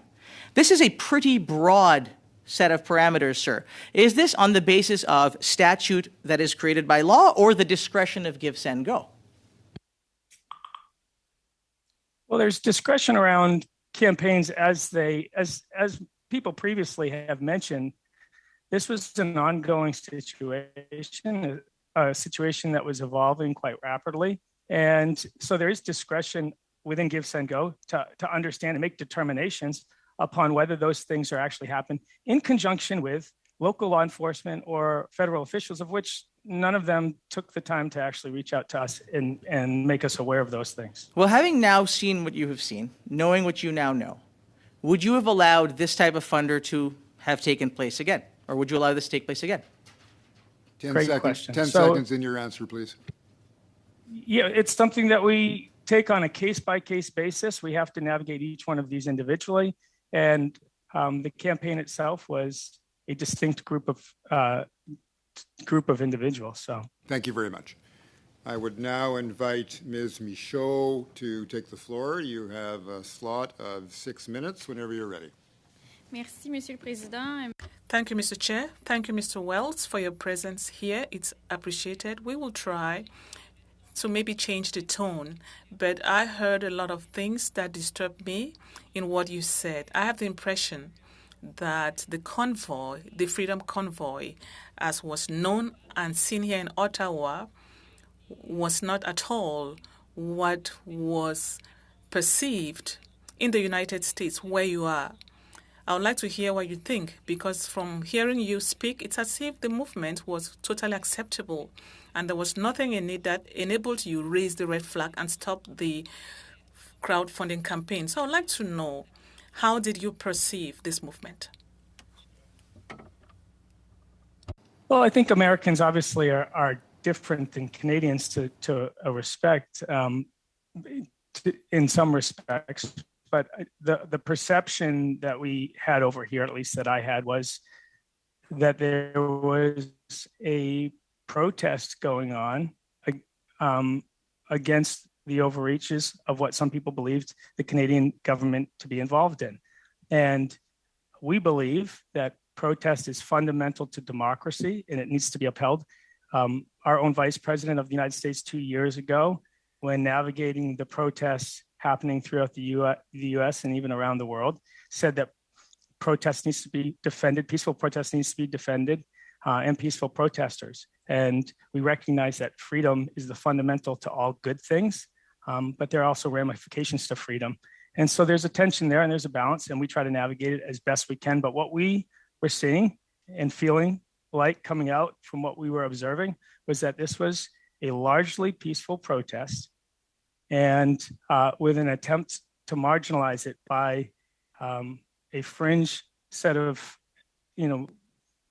percentage of the group that were trying to tarnish the whole thing. So that's typically not how we operate. Taking fringe elements to then broad stroke large movements. Where I agree with you is that demonstrations are legal and essential in a democracy. I agree with that. But once they become illegal, from the time when we have a siege, an illegal siege, I think we need to ask ourselves questions. And that's a bit what happens here. I don't know the laws in the US, but in Canada, when you block the roads, that's illegal. And when you are associated with extreme right-wing groups, it's disturbing. You said that the Canadian government did not really contact you, and you did not really have any contact with law enforcement here that might have told you to stop your campaign. GoFundMe decided to do so themselves at some point, and I think that most of us here think that was a good decision. That was the right decision. If you did not hear about the government of Canada, or if you did not hear from the government of Canada or law enforcement, did you hear about the Ontario Superior Court that came up with the injunction that asked for funds to be frozen? Did you hear about that? I think there were news reports that were coming out that made mention of some of those Ontario or the Ontario courts ruling. I did, I can say I did hear about it through the news. So, yeah. Was that not sufficient indication that you had to suspend that campaign that was financing a movement that was going overboard? Go ahead. Yeah, no, I do think that some of the terminology around this needs to be accurate, and obviously broad stroking movements as occupations and militaristic things, which is definitely not the case in these situations, just tends to polarize situations even more. This, as we've mentioned, was an ongoing situation that was rapidly evolving, and we try to do the best with a foundation, and I mentioned this before. Our foundation is that the freedoms that we have in Western society, they came at a very, very high price, and we won't trample on those lightly. Those freedoms came at the blood of men and women that died to give us freedom. And so for us to just trample on people's freedoms because it's uncomfortable to some people, that's something that we are very hesitant to do. And we look at that because it's respectful of the sacrifices that have been made by men and women who have given up their safety for the sake of us to live in freedom. And we want to see that continue to happen. We want people to have freedom. We believe it as a core ethic for all good things. And so, you know, that's how we posture ourselves as a platform of hope and freedom for people. Je me demande comment est-ce que vous pouvez définir. I wonder how you can define what freedom is for Canadians who are asking for that freedom without really knowing what they are asking for and without knowing what measures had been set up by the federal government. Those measures that people were demanding, listening to you, we can think that you had good faith and you didn't really know what was happening, and that's why you wanted to continue. But you criticized GoFundMe, which decided to stop its campaign. We'll take on with that later. To the last speaker of this first round of questioning, Mr. McGregor, that is you. You have 6 minutes, and the floor is yours, sir. Thank you very much, Mr. Chair. Thank you, Mr. Wells, for appearing before our committee. As I'm sure you can imagine, this is still a very sensitive topic for our country, and I think in the weeks and months ahead, you know, we as an entire country are trying to peel away the layers to figure out how we got to this place. So I do appreciate the fact that you did come before our committee. From GiveSendGo's perspective, I mean, do you feel it is important to abide by and respect Canadian law?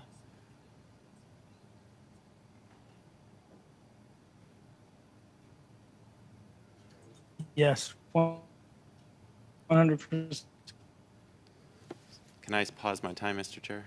Yeah, we'll pause your time while we sort out this technical problem, clerk.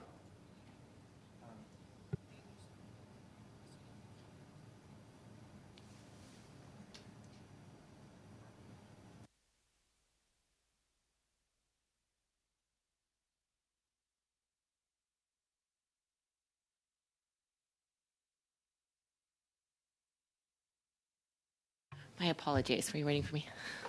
Ladies' room. No. We're just waiting for this fellow. Oh, God. Don't jump the gun. The ladies' room. In Canada. God. I don't think that was 10 minutes. Just like,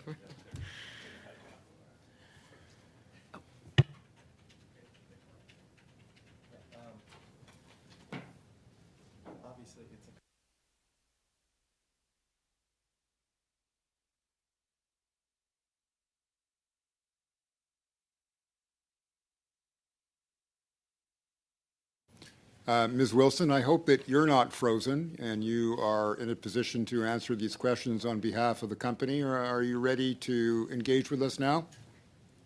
I can, yes. Thank you. Go ahead.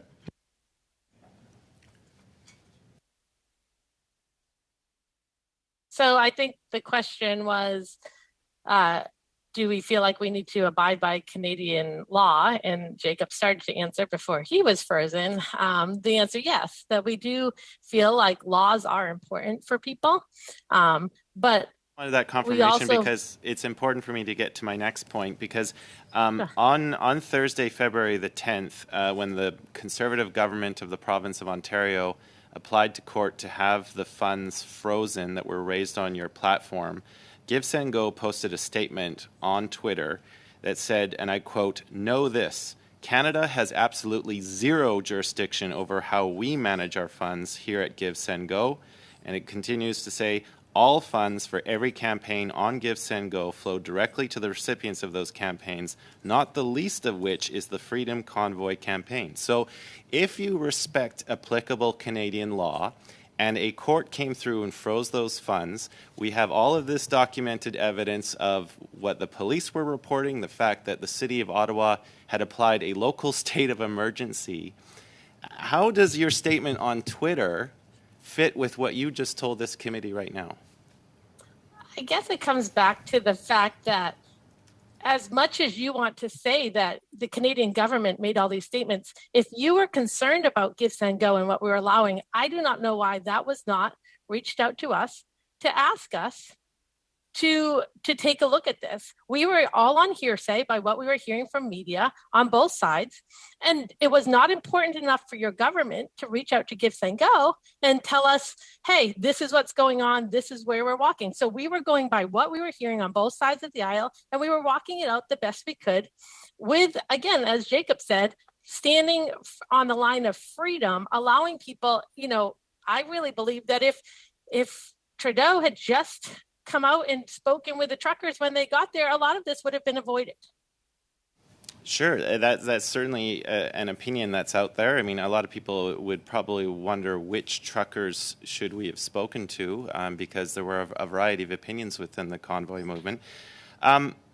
As you know, with the declaration of emergency that was made, and there are probably going to be plans to bringing crowdfunding sites more permanently under FINTRAC's jurisdiction.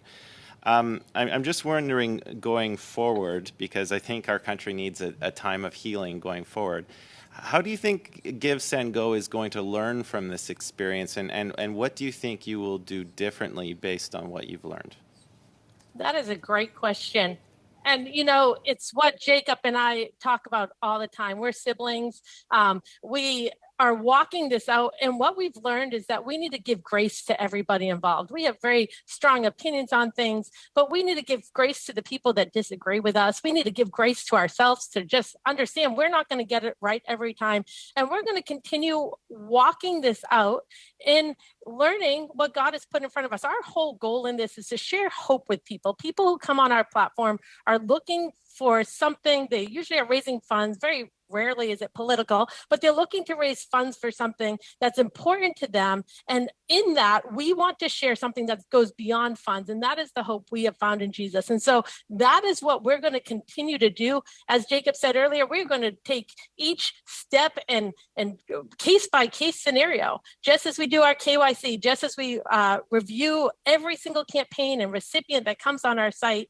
We are going to continue to be diligent in walking this out. And we're not always going to get it 100% right, just like nobody in this room is going to get it 100% right all the time. But that's why these discussions are awesome, is that we can get together and we can talk about how do we move forward to make sure people feel heard and that they feel like their government hears them. And I just want to get one, because I only have a minute left.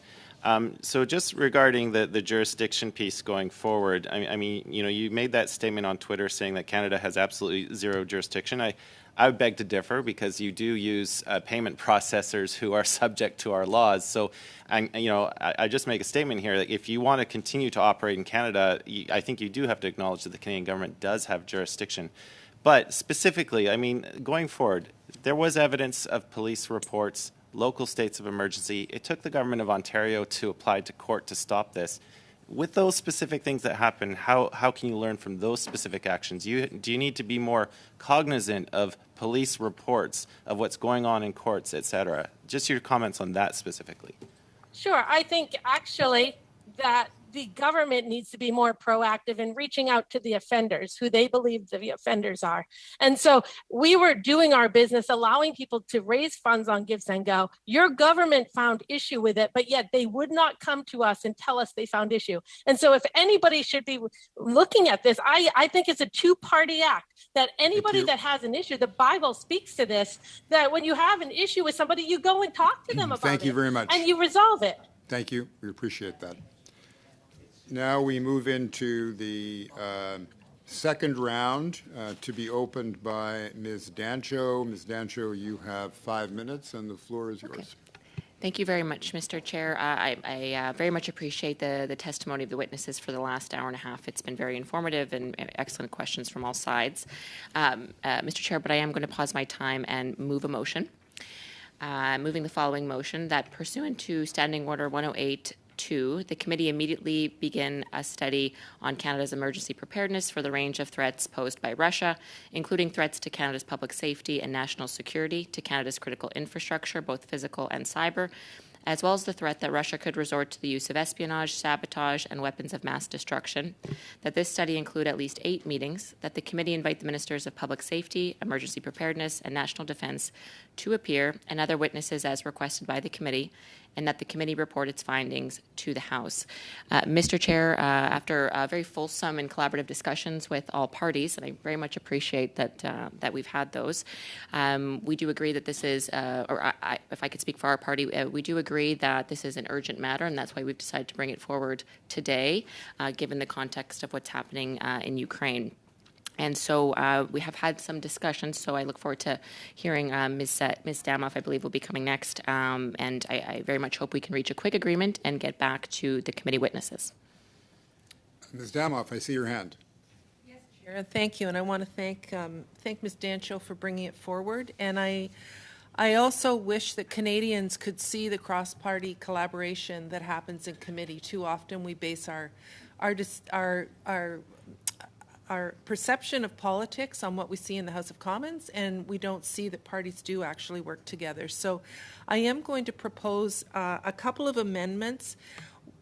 Which I believe there's agreement from all of us to accept. But the first one would be to add the words, to add Russian misinformation and disinformation to the motion. So specifically, following the words both physical and cyber, comma, adding the words to the prevalence and impact of Russian misinformation and disinformation.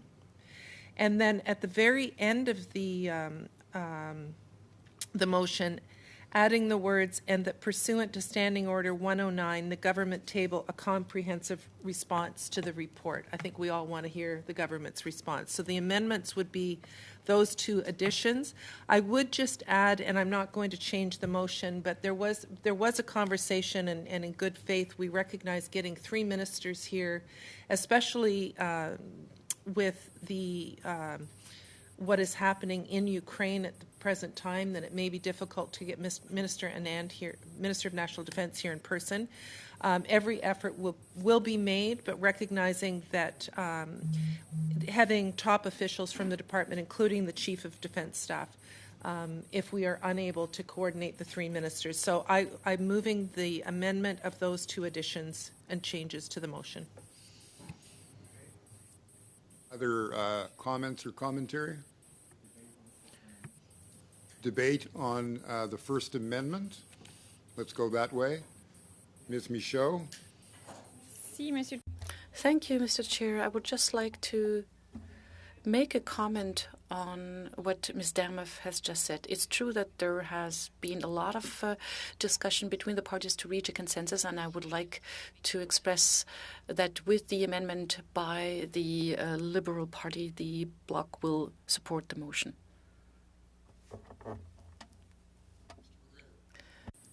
Yeah, thank you, Chair. And I also like to express how well I think the negotiations that went on. Appreciate Ms. Dancho bringing forward this motion. We've had discussions amongst Ms. Michaud and Ms. Damoff, and I'm glad that we could collaborate.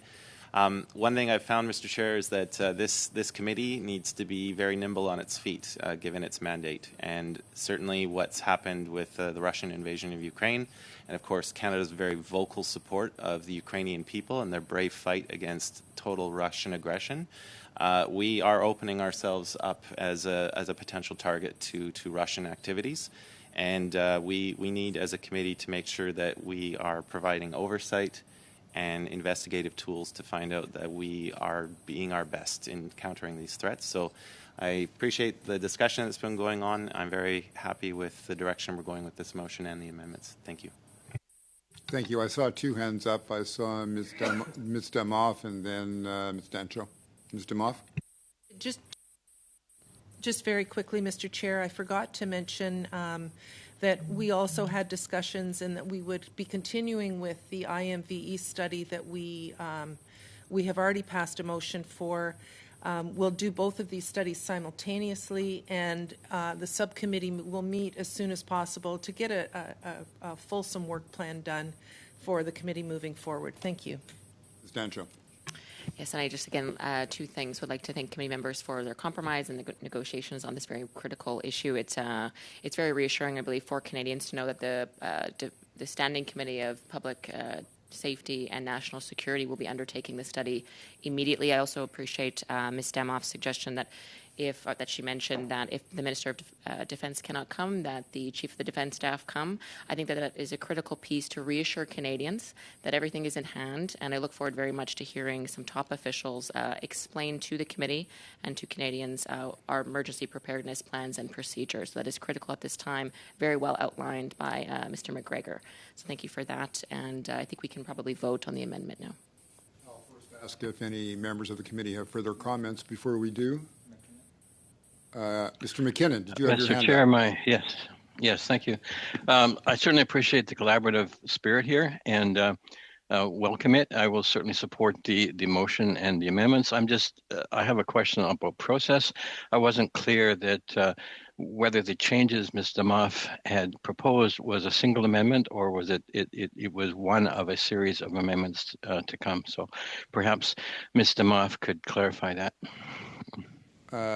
My understanding is that there are two amendments, but Ms. Demoff, you can answer that for Mr. McKinnon. I'm not proposing any additional ones in addition to what I spoke about, and I'm hoping we could vote for both of the changes in one fell swoop. As a matter of process, we can only deal with one amendment at a time. So either it's one amendment, a motion to amend, all changes in once, or we need to take them, in my view, one at a time. That was my intention, was to have all those changes made in one amendment. Thank you. Appreciate that. You're taking too long. If we can combine those two thoughts in one amendment, then we can proceed that way. So to facilitate that, I'll ask Ms. Demoff to repeat for members of the committee the amendment that she is proposing. Thank you, Mr. Chair. Adding after the word cyber, comma, adding the words to the prevalence and impact of Russian misinformation and disinformation, and at the very end of the motion, adding the words, and that pursuant to Standing Order 109, the government table a comprehensive response to the report. Okay, so the clerk tells me that we have to, as Mr. McKinnon has suggested, deal with these amendments individually. Oh. Okay. So let's start with the First Amendment.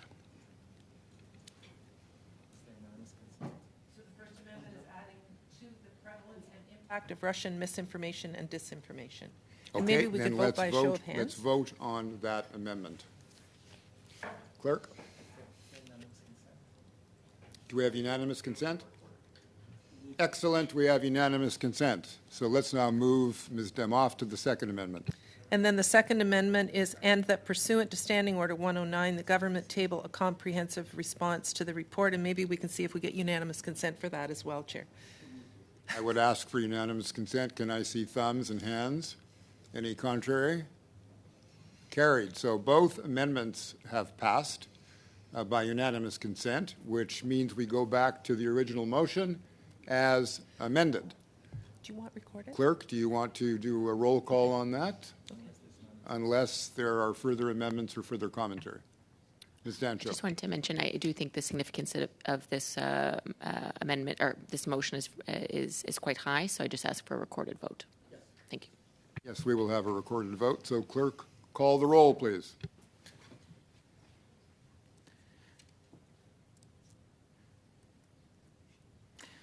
Ms. Demoff? Yes. Mr. Chang? Yes. McKinnon? Yes. Mr. Nur Mohammed? Yes. Mr. Zubairi? Yes. Ms. Dancho? Yes. Mr. Lloyd? Yes. Mr. Shipley? Yes. Mr. Van Popta? Yes. Madame Michaud? En faveur. Mr. McGregor? Yes.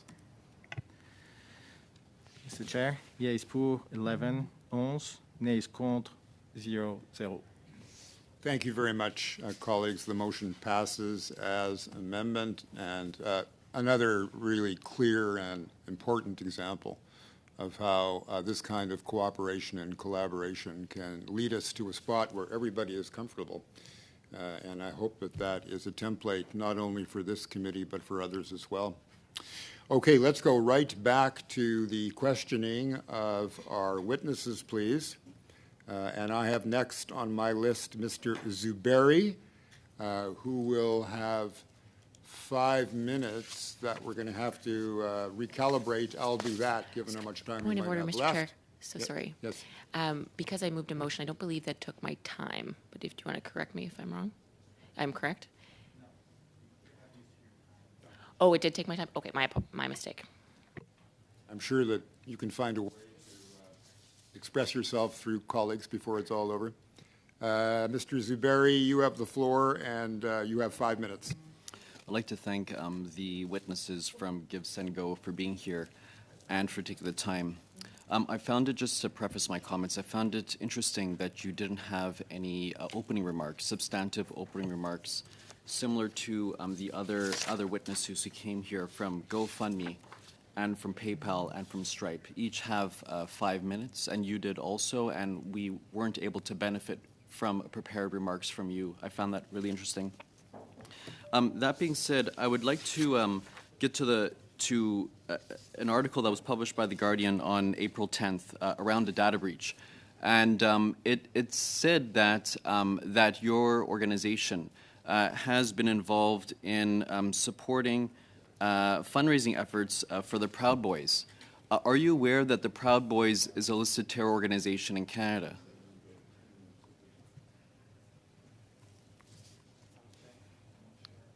I'm not sure if the witnesses heard that question. Chair, my time's still running.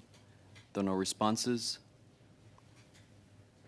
Yeah. Ms. Wilson, you're welcome to comment. Are you aware that Proud Boys is a terror group in Canada?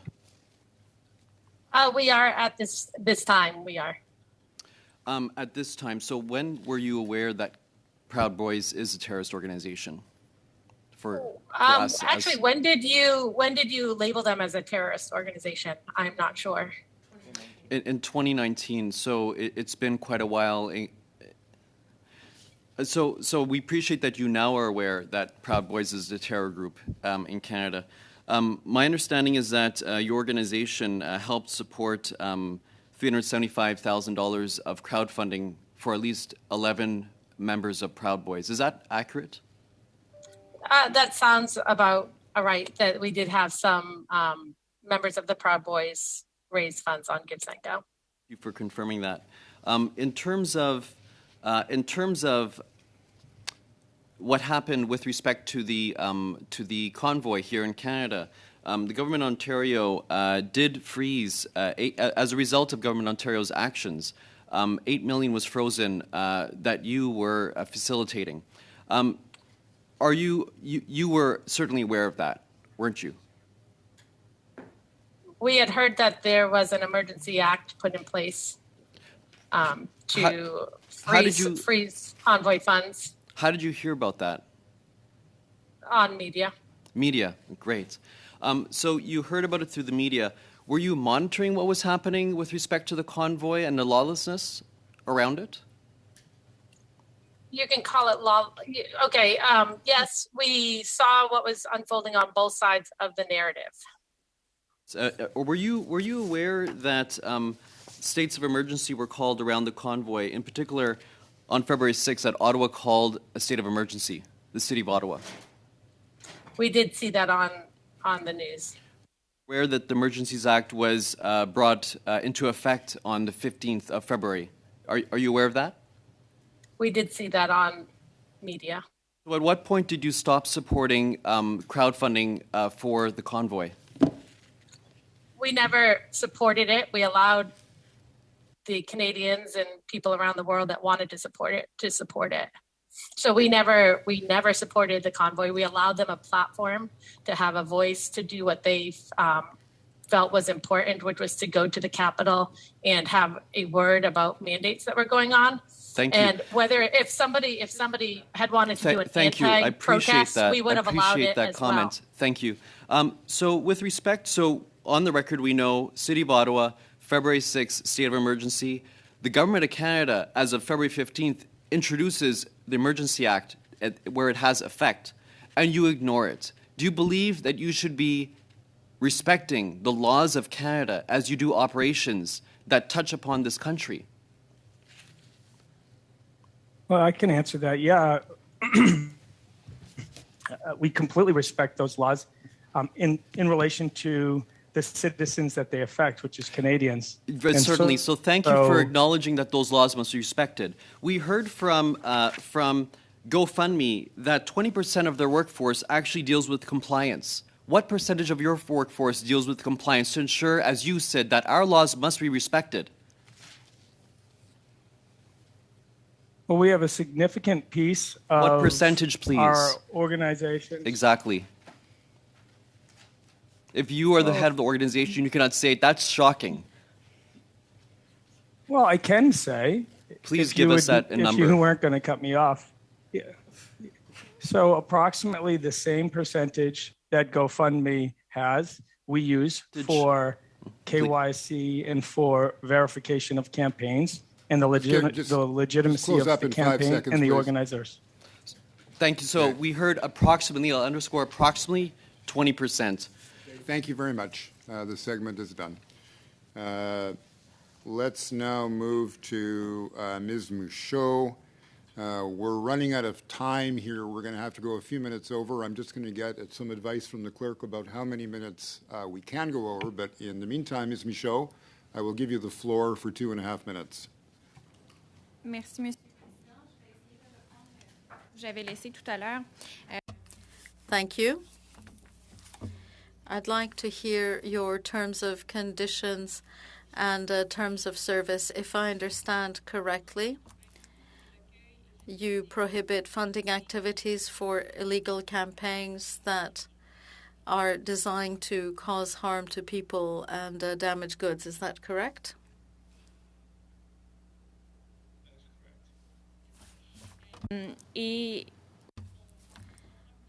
We understand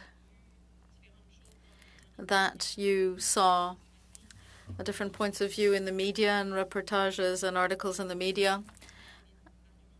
At any point, did you see that the siege of Parliament Hill in Ottawa was illegal?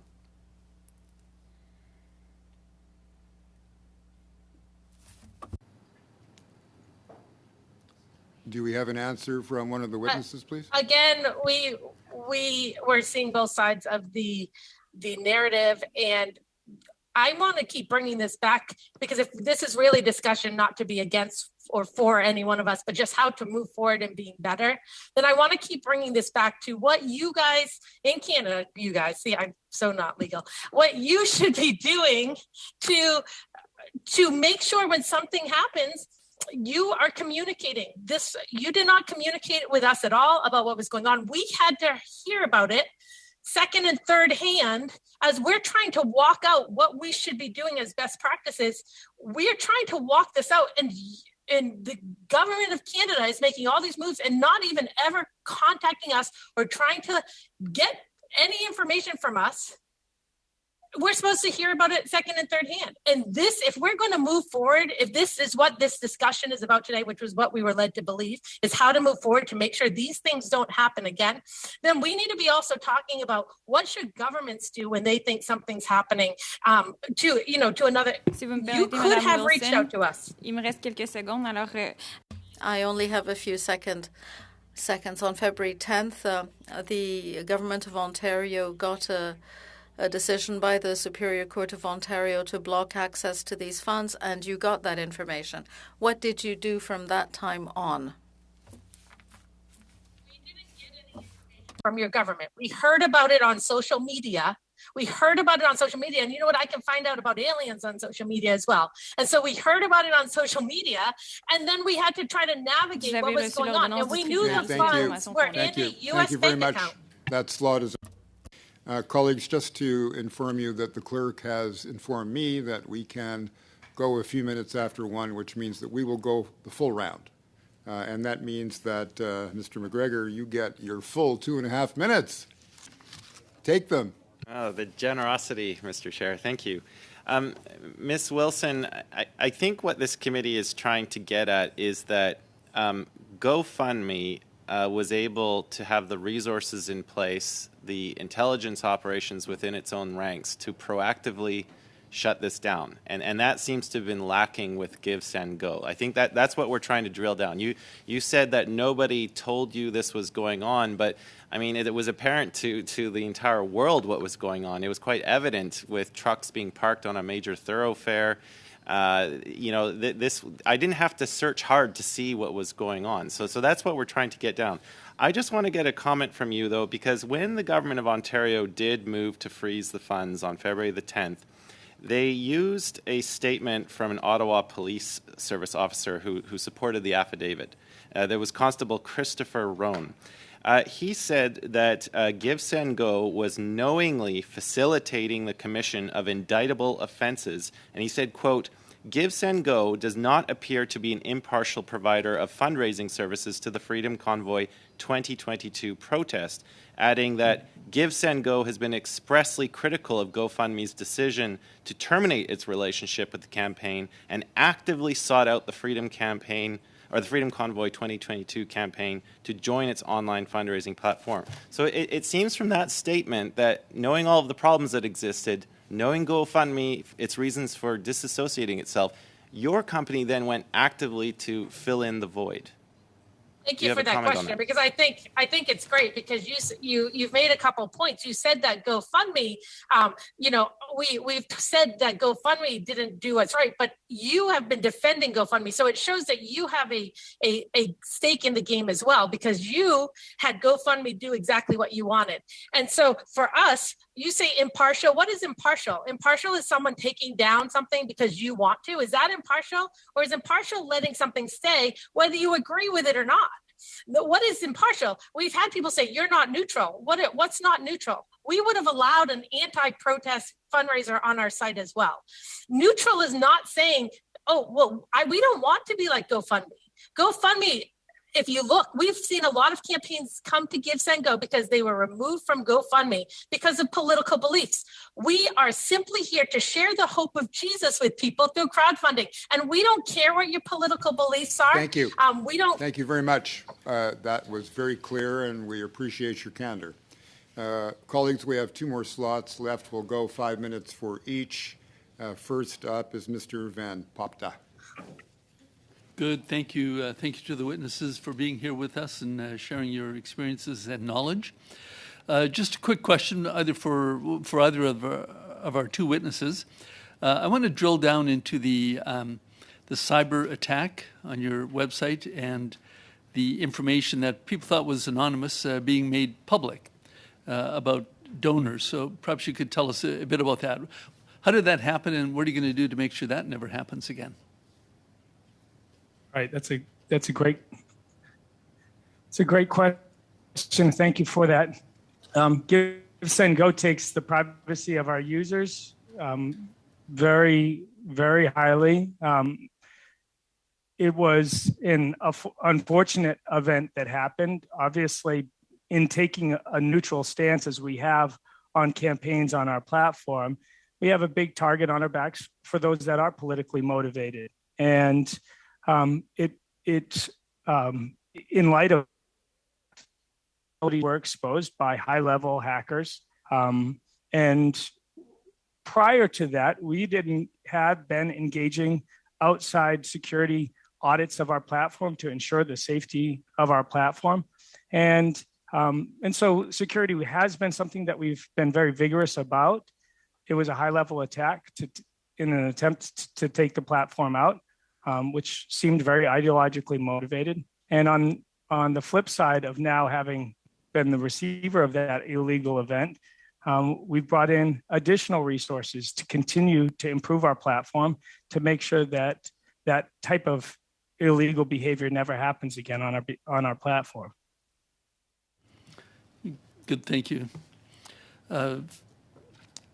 Where is the money today? I understand there's a court order freezing the funds. I understand that there's roughly $10 million raised through GiveSendGo for this project. Where is that money today, and will it be refunded? It's an ongoing discussion. The funds are being held legally here in the U.S. in a bank account. We are examining what the options are for how to proceed forward. Obviously, every legal method is being looked at by legal teams. What we want to do, what is legal, what is right to ensure funds, even with their intention, go to the recipient. And if that's not possible, they would be refunded back to the givers. Is there a court order preventing you from delivering the funds to the intended party, the Freedom Convoy? yeah, there are legal injunctions in place against it, which is why it hasn't happened. We haven't made attempts to skirt the law and the injunctions. Recipients of the two campaigns in question, their accounts were shut down legally in conjunction with the court orders. So GiveSendGo has done everything that's been legally required of them, of us so far in this process, and we will continue to do so. Why wouldn't you just refund all the contributions the way GoFundMe did? That's a great question, and it's really an appropriate question, and it's on the table. It's obviously this has been an ongoing situation that's rapidly changing. The response of the government has rapidly changed. So there's a lot of moving parts. There's a lot of variables. It's not an easy situation. We don't take it lightly, and we also don't. We understand that everybody here has it's been somewhat of an issue and a stress in trying to figure out and navigate it well. So it's definitely for us. We'll be making decisions over the next several days about how we want to proceed in conjunction with legal counsel and what's happening in the legal cases surrounding these issues. Okay, just one quick question. There's talk here in Canada that funding platforms such as yours are going to become subject to our FINTRAC rules. You might not know what that is, but there, of course, is an American counterpart, which I'm not sure what the name of it is. How does your business model change if you become subject to our FINTRAC rules? That's the anti-money laundering rules. Just 10 seconds in the answer, Sure. please. It's a great question. We're going to do everything that we're required by law to do in order to keep our platform viable and also to continue the service that we have for Canadians and other people around the world. Thank you very much. Mr. McKinnon, I see your hand is up. Do you have a point of order, or is that an old hand? Sorry, that's a residual hand. Okay. We keep seeing that hand from you, Mr. McKinnon. It's getting older and older. Okay, the last slot of this morning, Ms. Demoff, belongs to you. Take it away. You've got 5 minutes. Thank you very much, Mr. Chair. I'm going to give the benefit of the doubt to our witnesses that they're not familiar with Canadian jurisdiction of our different levels of government. But until the Emergencies Act was put in place, the federal government did not have jurisdiction. It was actually under provincial jurisdiction, and the Ottawa Police Service was the agency of jurisdiction. We know the Ontario courts froze your accounts. I'm just wondering, did you have contact from the Ontario Solicitor General's office? Maybe someone who's not frozen. Can we freeze my time if he's frozen? Yes, no, we did not have any contact with anybody. So the Ontario government did not reach out to you either when they froze your funds? So how did you find out from the Ontario court that your funds were frozen? Social media and mainstream news. And the funds are in a U.S. bank, and so they're not necessarily frozen. They cannot get to the recipient on the ground in Canada at this moment. But so you were pretty clear that you thought the federal government and the Prime Minister should have been reaching out to you, but with all due respect, until the Emergencies Act was put in place, we had no jurisdiction to contact you. And once the Emergency Act was put in place and we had jurisdiction, your money was not your money, my apologies, the crowdfunding funds that you were holding were already frozen. So there was no reason for the federal government to be reaching out to you. So I have another question for you, though, following up. Well, that's just the facts. It's just the facts. You may not agree with them, but the fact is we were not the government of jurisdiction until the Emergencies Act was enacted on February the 14th. I'm really so you did nothing. So you don't take any responsibility in this.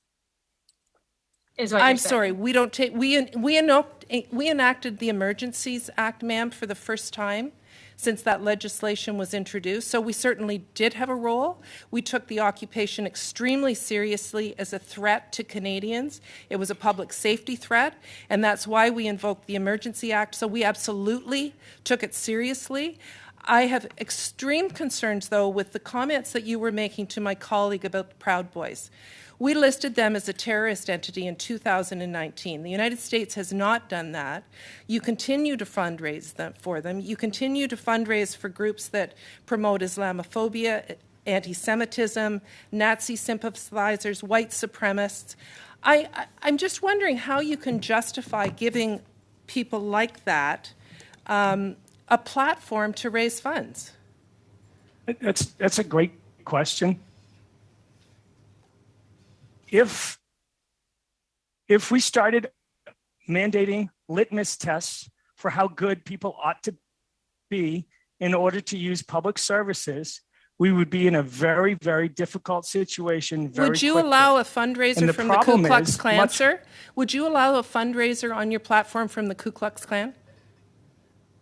If the fundraising activity was legal and it was legally authorized to have happen, we would allow people to fundraise. So the for Proud things Boys that will are still legal. be able So to fundraise on your platform, and you would not have a problem fundraising for the Ku Klux Klan, is what you're saying. Just be clear, if individuals or organizations that are legally authorized to receive payments and go through the KYC checks and the AML checks that everyone is required to and have been done through our platform, and if they pass all of those measures and what they're fundraising for is legal, then yes, we will allow them to fundraise. And in the same moment, we will share Hate our hope provisions with in them, your terms which of is- service? Do you not have anti-hate provisions in your terms of service? Because the groups that we're talking about are hate groups. Groups that promote Islamophobia, groups like the Proud Boys, groups like the Ku Klux Klan have no place in our society. I'm sorry, all this mumbo-jumbo about legal, do you not have anti-hate provisions in your terms of service? What we have, you can read our terms of service. They're very clear. They're right there on our website. We have plenty of terms in there that guide how we operate as a business, as an organization. We believe completely to the core of our being that the danger of the suppression of speech is much more dangerous than the speech itself. And this has been attested through Sorry, history. my time is up, but It's I'm been just going to attested- say my brand of Christianity is very different from yours if it includes hate. Thank you very much, everybody. This has been an intense, dynamic couple of hours. I want to thank the witnesses for making yourselves available and participating in sometimes an uncomfortable conversation, but a very important one. So on behalf of my colleagues in committee and all parliamentarians, I thank you for your appearance today. Colleagues, thank you for your insightful questioning, for cooperation on the motion. And I would now entertain the idea that we adjourn the meeting. Do I have an agreement? Meeting adjourned.